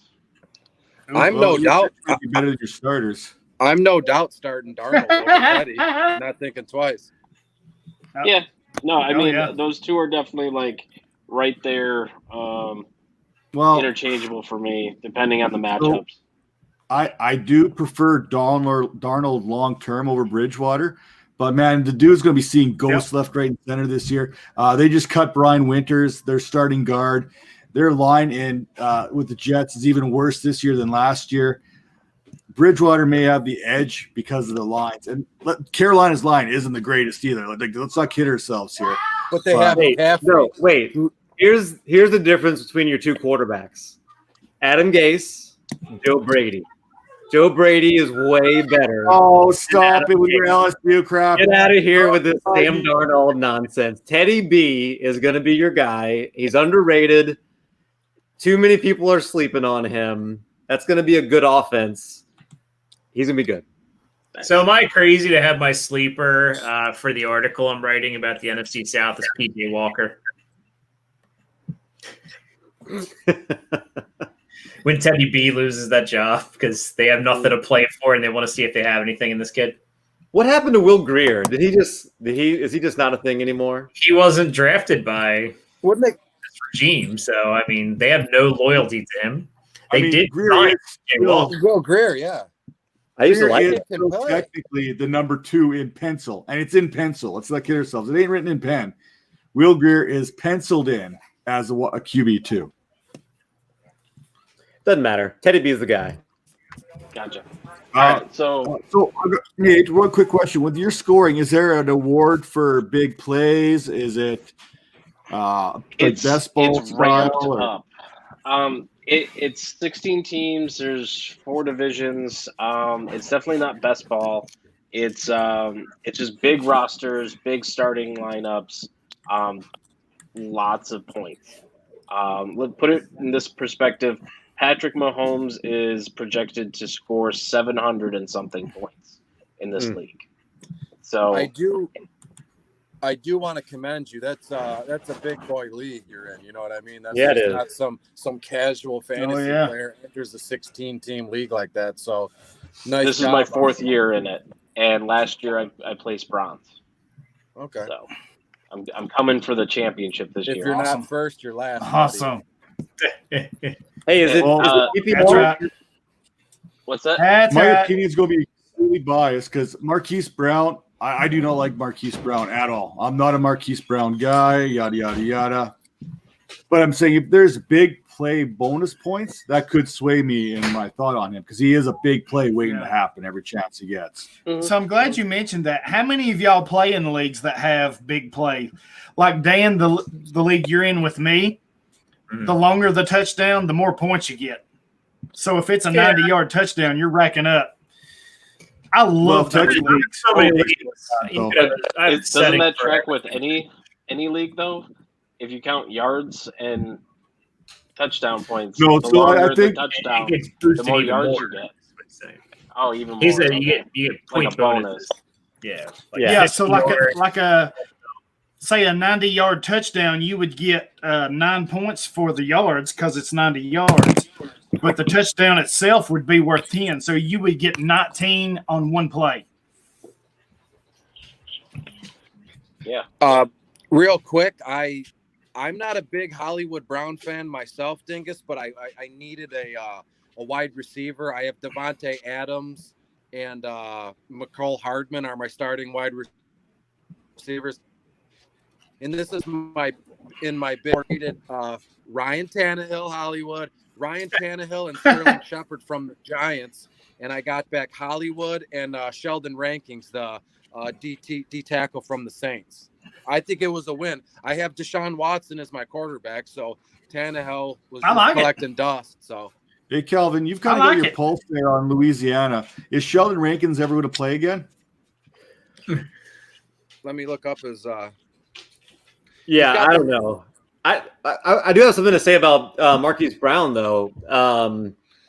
I don't know that last year needs to be the end-all be-all for what Marquise Brown can and will do in the future. I think if you're getting a piece of the Baltimore Ravens offense, you're in a pretty good spot. That's a really, really good offense to have. And if Lamar Jackson just improves a little bit as a passer, he's going to be like Marquise Brown is no doubt. If you look at their wide receivers, he's no doubt their top option. Yeah. And okay, so 2 points here. 2 points. I think it's their offensive coordinator is not from LSU. Their offensive coordinator is not from LSU, so their offense isn't going to be that good. And that's like saying Josh Allen improves his passing, he's going to be the best quarterback. Right, but like hey, Marquise Brown, to answer your question, Sheldon Rankings is he blew out his Achilles. He got preemptive surgery on the other one to help the ruptured one heal better. And he played in 10 games last season, and they say he's fully ready to go this year. And again, it was just I'll probably wind up cutting him, but because I have Purcell, Denver's defensive tackle, but I wanted Hardman bad. I didn't give a shit. I had to give up Tannehill. So I want to get into Hollywood lotioning his arms or whatever the hell he's doing. Yeah, we're live on YouTube right now, right? I don't give a shit. I don't give two shits. I don't need you to update the world. Hey, if you rub baby oil cocoa on butter your head, lotion, it keeps my dry ass arms a little moist. Okay, is that all right with you? Damn. Hollywood, rub baby oil on your head, and the internet will go nuts. It'll go crazy. Oh man. Yeah, So it'll okay. look just Jesus Christ. it'll look like you're rubbing up a pecker there, some lotion to put on your head. You'll be Okay. Fucking hate baby every- oiling your dingus. Theoretically, I mean, The upper left and the lower right, I hate you too. You too. You too. You're pointing Bastards. to Calvin and Chris. No. Wait a minute. This way. Anyway, What I Dave, do. Okay, so Hollywood before the Brown. show is over, I'd like to get to the other half of my team because it's the reason the first half is iffy. Yeah. so I would put you in about an average for your offense. Nothing So great. you give it what, like a B minus? Probably B minus plus, somewhere in that ballpark. Yahoo would give it like an F because you didn't follow their draft formula. So Oh, Yeah. Is it a absolutely. I got a PPR? C plus. Yeah, Is it PPR. PPR? Yeah, I, it's all well, the things. It's a kitchen Nyheim sink. Hines is a guy that I've been pumping up for a long time. Nyheim Hines is a guy that I think, when you mentioned him on your bench, Mhm. that's a guy that you can get pretty cheap. I've been trying to pick him up in almost all my leagues, and just the last time that Phillip Rivers and the head coach there and offensive coordinator were all together, that was when Danny Woodhead had his breakout year there with the Chargers. Hey, Calvin, you know who likes Nyheim Hines? Bob Long, because he's Does he really? Yes. Yeah, he mentioned him on our show. We had him on IDP Nation a few months back, and he mentioned Nyheim Hines. So I've been trying to pick up Nyheim Hines every league I can. Just not because- to be agree. rude, guys, but isn't it going to be very hard to break out when you got a young stud running back in Jonathan Taylor, and Marlon Mack is still there? So how Jonathan much- Taylor, who hasn't had any camp to get ready for the season, so Yeah. he's probably not going to be relevant until you're out of 3 your or mind. 4. They don't draft a guy like that to just not be. Oh, relevant. a normal That's year, silly. sure, he'd probably win the position in camp. Jonathan Taylor is no threat to Hines. Hines Yeah, is no sweat at Oh, all. that's, yeah, None. that's a different story. Wow. Jonathan Moreland. I don't know. I, Those, you know what? I wouldn't. teams, those Charger Jonathan teams Taylor, had I Melvin wouldn't- Gordon as well. Those Chargers team also had a number one running back. Danny Woodhead did not play the same position as Melvin Gordon when they were there, with the same head coach and offensive coordinator and the same quarterback. And Woodhead still finished way ahead in PPR leagues. He was like the RB3. So You know what? I'm gonna come right out and say here right now. Jonathan Taylor may be the safest running back in the league because I'm pretty confident even Jonathan Taylor couldn't catch COVID. Oh. But I'm bumped. So, Wow. anyways, my defense. So let Nate get to the rest of this here. Let me get to the defense here. All right. So with this, there's 4 defensive backs starting, 3 defensive linemen, 3 linebackers, and then a flex D spot. So starting at the top, I'm starting Devin White, Jordan Poyer, Tracy Walker, Chuck Clark, Bradley McDougald, Calais Campbell, Josh Allen, Joey Bosa, Christian Kirksey, Isaiah Simmons, Jared Davis, with Yetur Gross-Matos on my bench. That's it.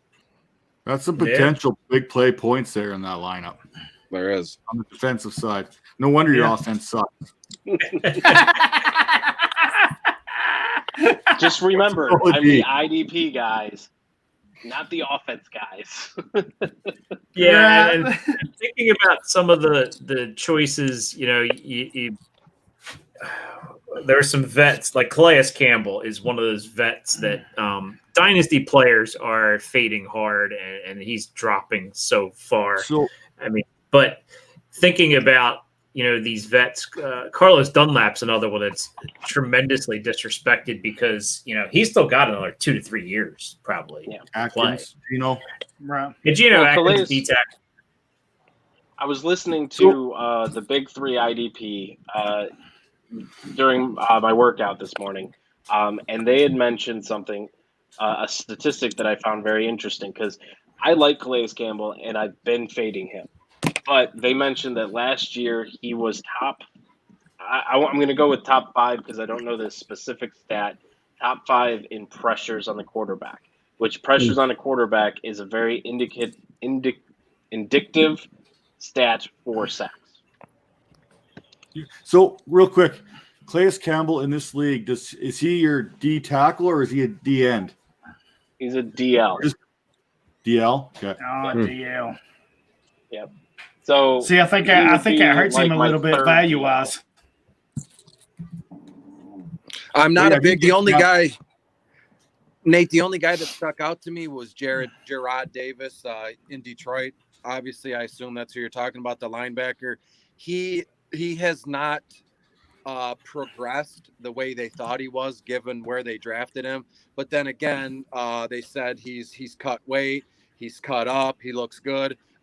I think this is it's a prove it year for him in Detroit. And if he doesn't, if he looks lost again, or oh, I'm very well aware. Absolutely. Major Lions fan. Nate's a Lions fan as well. I haven't missed a game in 10 years.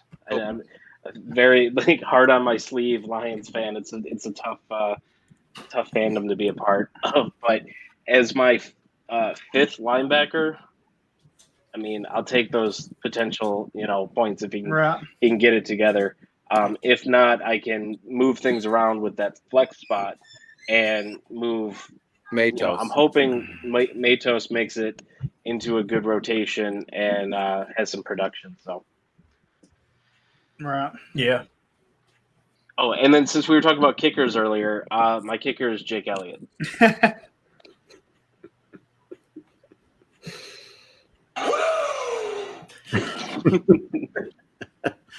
That's right. Sarcastic woo. Yeah. Woo. It is. Hit me with the stupid idiot drop again, if you could, please. Sure. Here we go. Idiot. Oh, love it. Love it. Because Jake had 5 touchdowns on 26 receptions last year. Oh. So 5 receiving touchdowns. See, now Jonathan Taylor is just to touch on it. Somebody said he wouldn't challenge Himes.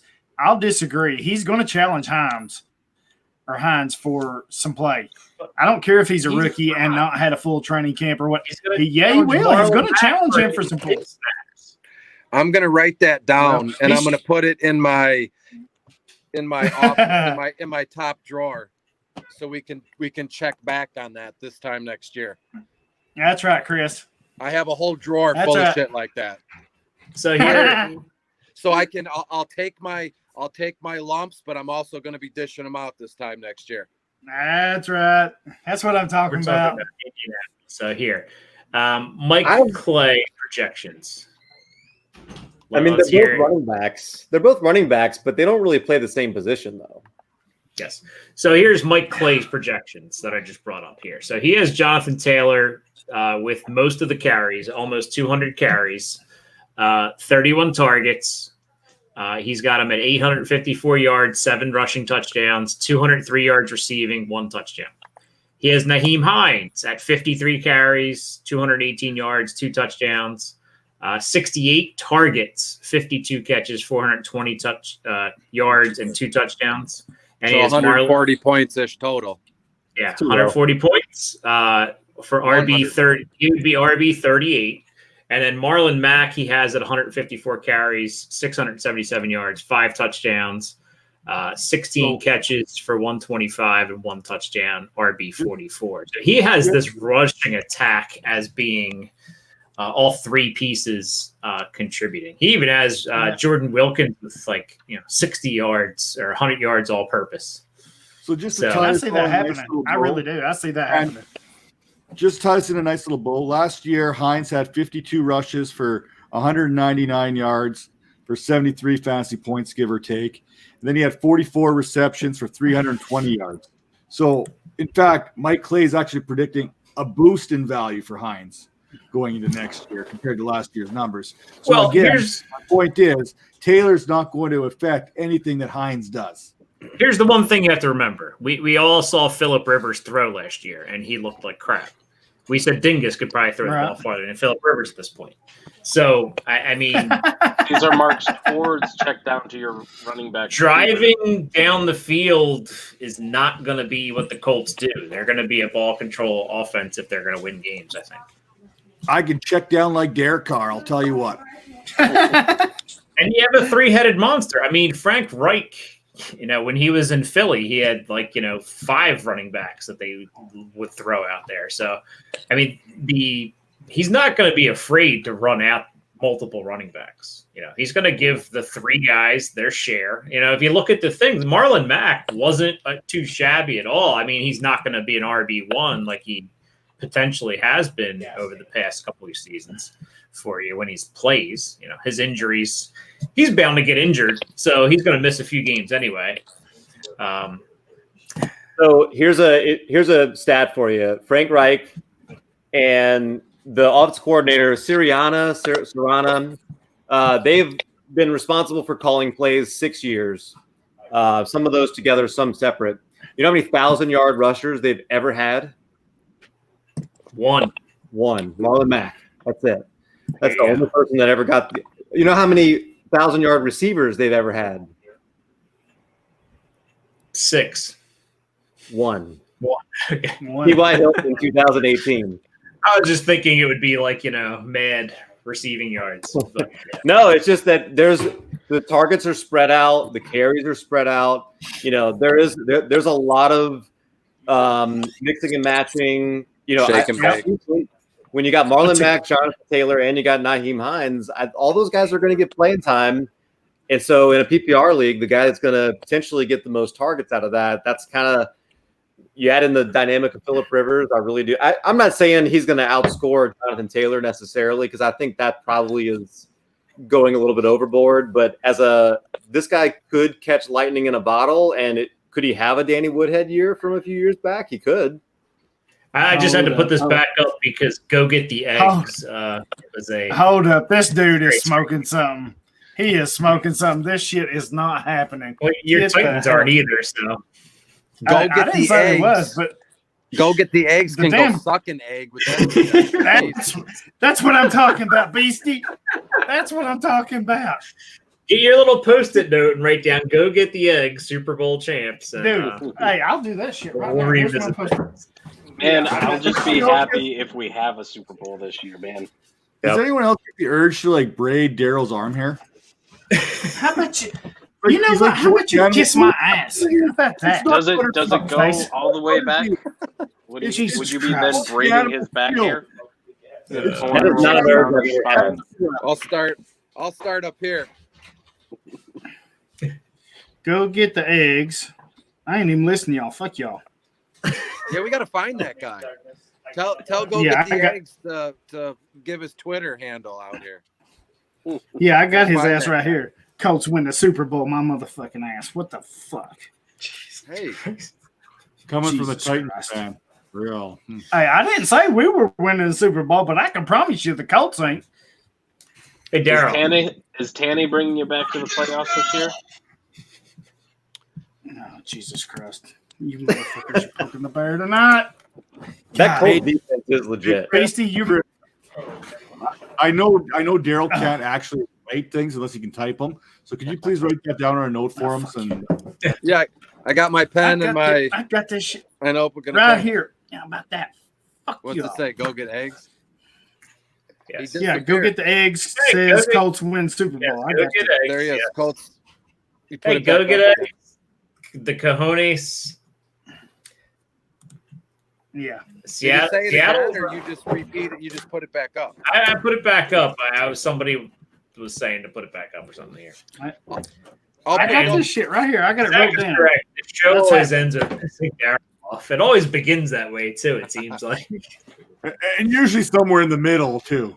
So it's not a show unless Darrell's pissed off the whole time, is what you're saying? pretty much. I mean, he's like the raging bull of the show. You just keep feeding him, and that's because people just want to poke the damn bear. You know what's great? They know I'm an easy target. You're hairy enough to be a bear, so hey. I don't know about poking, maybe petting, maybe. You know what's great though? This guys? is for you. This is for Dingus. I got one for each of you. In sports talk radio, I find that the best shows, like rating wise, and even with podcasts, it always has a guy who's like the timid guy. You know, he's quick witted, and he's always mixed with like this complete hothead asshole who just says all this wild stuff. Those are the shows that do well. So you guys. So me and Darrell are the perfect dynamic. As Melvin O'Papa said, lightning in a bottle.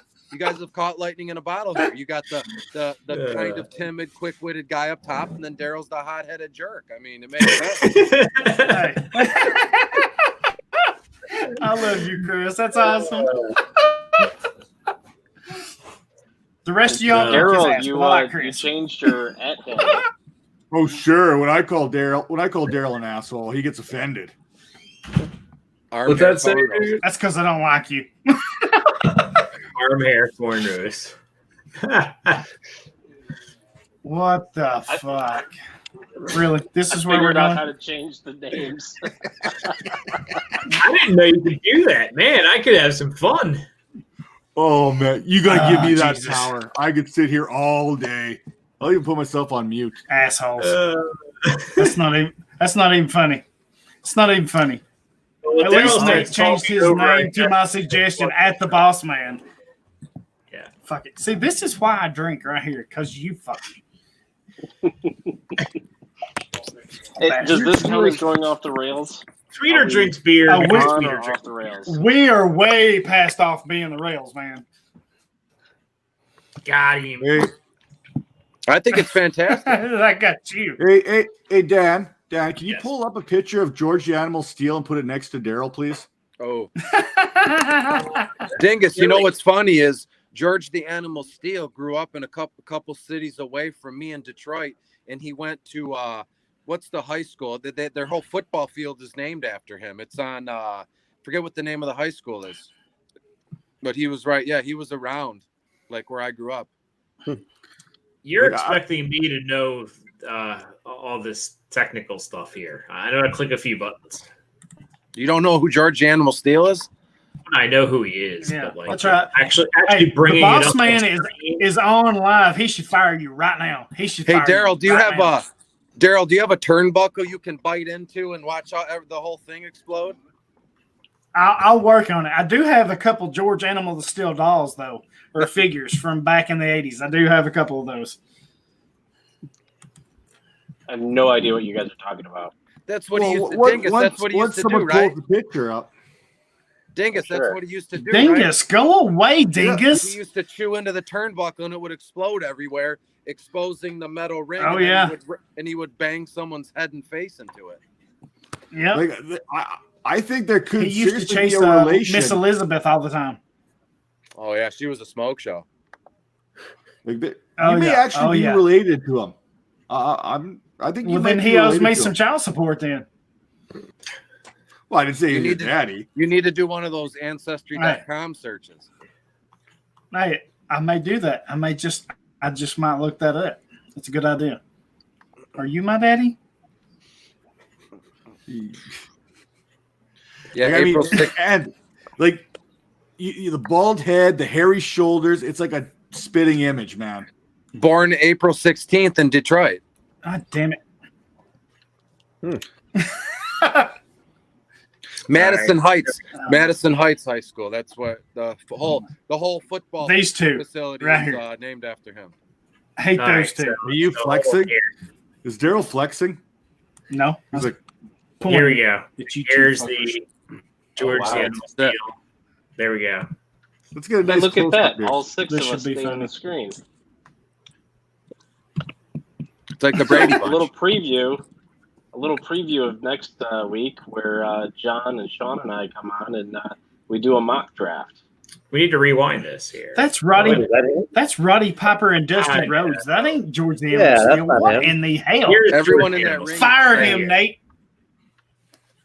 Everyone in that ring is a bag of bones That's now. what I'm doing. Dead, Hey, pushing up daisies. See, there he goes. He eats the turnbuckle. pushing up daisies. Oh my That looks God, like you Darrell really after do. about 6 or 7 beer. Hey, I ain't scared. I'll So, yeah. take claim to that. I ain't scared. next week we are going to have a 12-team mock draft, 10 offense, 10 defense. Dingus is going to be back with us. Chris, you're in for that, right? Absolutely. Yes, and sweet. We are I'll starting. be on time. I gotta say, we are starting at 9:00 sharp with that because It's already in my It's already in my planner. I set the alerts. So let's see here. He was super hairy, just like Darrell. Dingus was right. They look just alike. He's right. Thank you, Sean. So instead of Hollywood Titan, he's going to be George the Animal Jr. Hollywood Steel. Hollywood Steel. George Hollywood the Steel. Animal Hollywood Steel sounds like it could be in a different profession. Hit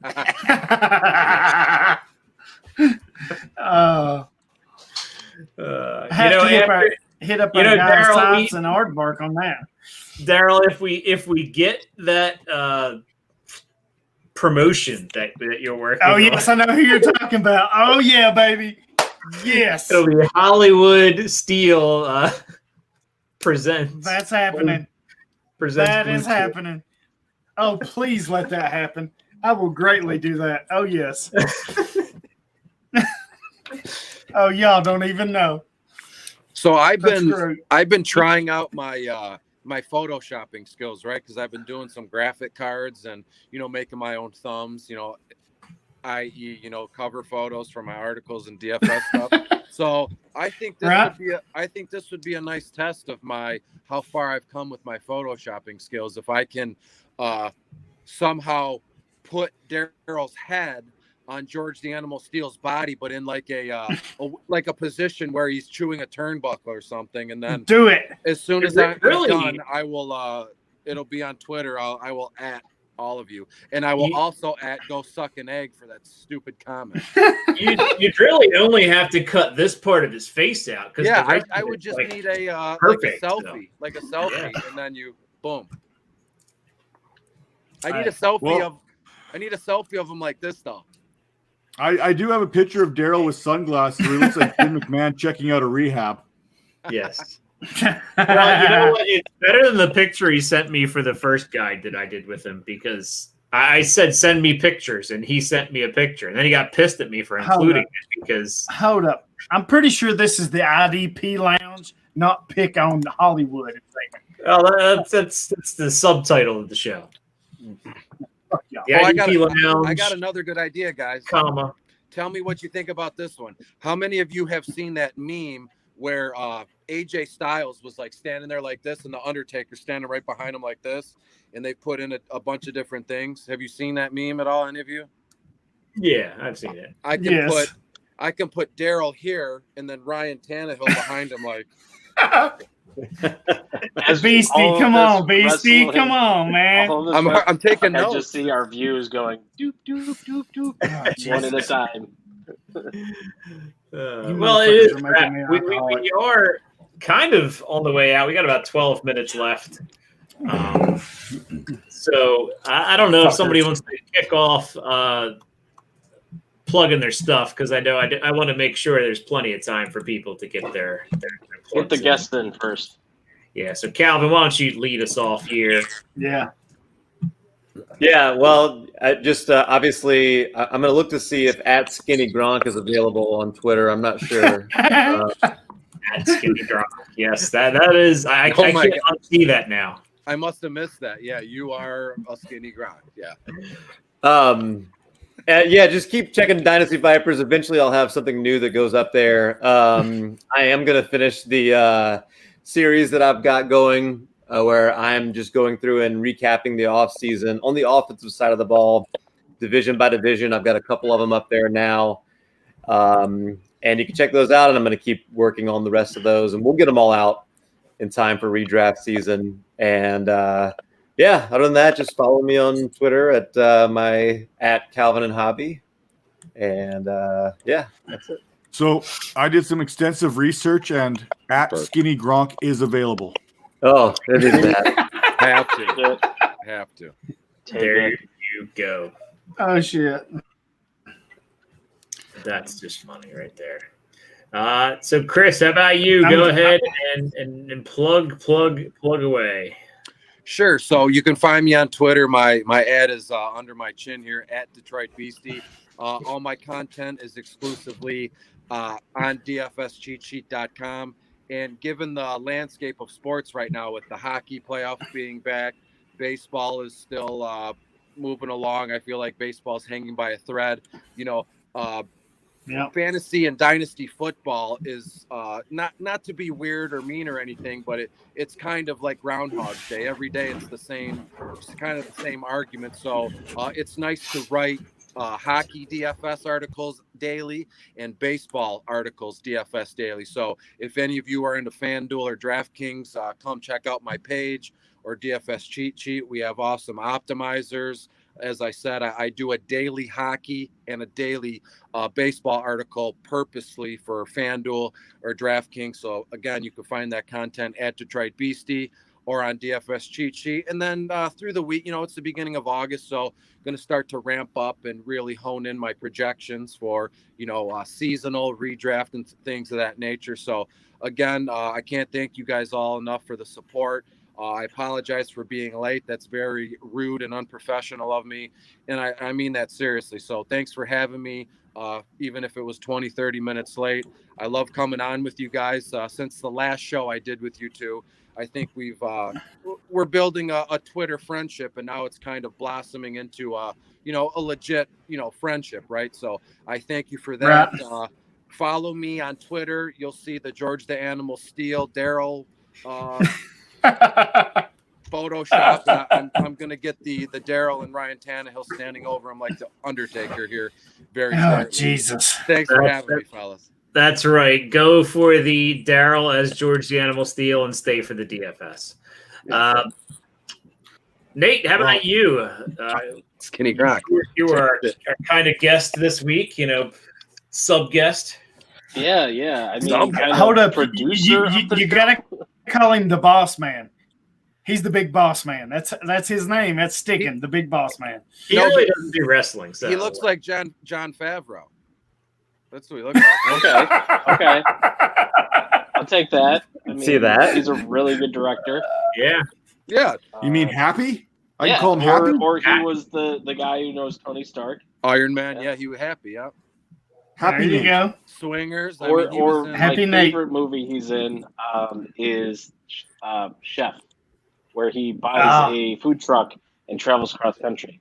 Sounds awesome. Best movie.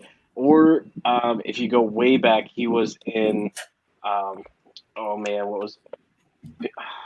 Swingers. PCU. Yeah, great. Lick me, Oh, blow yeah. me where the Pampers are. That's what he's. Yeah. Oh, man. But for everyone, you can find me on Twitter at Nate Cheat. I'm kind of the guy that makes this all run. This all happen. IDPguys.org is where you find all the IDP content that these guys put out there. We've got Rookie magazine that Dingus down here helped put together, and next year we've got some talks to really expand that. Some really cool ideas coming out. So make sure you get over to IDP Guys, get your subscription. I definitely recommend the magazine level subscription. You get everything, and you'll get the magazines, every one we put out. And there might be more than just, one or, the rookie drafts. There's going to be some extras in there. And we've got, these. Yeah, there it is. Right there. These. Those physical magazines, you can get a physical magazine or digital copy. So right now we're going through the IDP Invitational. Set that up here with Dan, and everything's been going great, other than the fact that commissioning a 96 player team or league is a major headache. But so far so good. We've gotten through most of the drafts are about halfway done, and people are enjoying them. And we raised $1,500 for Autism Speaks in the name of Dan. Yeah, it's been awesome. I still get some scrolling in here as people, obviously some people were impacted by COVID, losing jobs or getting their hours cut or whatever. Right. So any little bit helps. But yeah, we're along with the eliminators, the aim is about 2,000. It's looking like so. Well, Awesome. We've already opened up for next year, and I've already gotten the first donation for the next year's numbers, I guess. And we're looking to make it to $5,000. I want to double That's awesome. the size of the league, so we'll go from 96 to, I don't know math, whatever double that is, 164. 192. Yeah, 192. Okay, you're better. That was way off. 164. I was thinking, 9 plus 9 is 18. I was thinking it was 16. Yeah. Math. Now I've seen it all not where my- Darrell oh, actually boy. got a math question before anyone else. I've Hey, I'm seen a it all freaking now. math whiz. Don't doubt me, dingus. I'm a mouth whiz, buddy. He gets better as he drinks. Mm. Yeah, hell yeah. Probably came from all that. Probably came from all his spare time when the rest of us were with women. Hey, the more I drink, the more I turn into motherfucking Rain Man. The more you drink, the prettier you look. Hey, Hollywood, your turn beer to speak. goggles, baby. We gotta Beer go. goggles. Get it going. Been the longest wrap Hey, up ever. You can find me at the IDP guys. You can find me on IDP Nation. You can find me, Dan, and Eric on Divvy IDP Grind. Want to take a minute and give MFL a special shout out because they're sponsoring the IDP Invitational. They're doing this for us. They're helping hook us up with this. They're doing the whole thing. So really good on their part. They're charitable. They're helping us out, and they're going to do it next year as well. So want to give them that special shout out. But yeah, you can follow my work at the IDP guys. Check me out there, and I'm on Twitter. I'm on Facebook, Reddit. I'm a little bit everywhere. So Join the IDP Facebook group. It's growing, and there's a lot of conversation in there right now.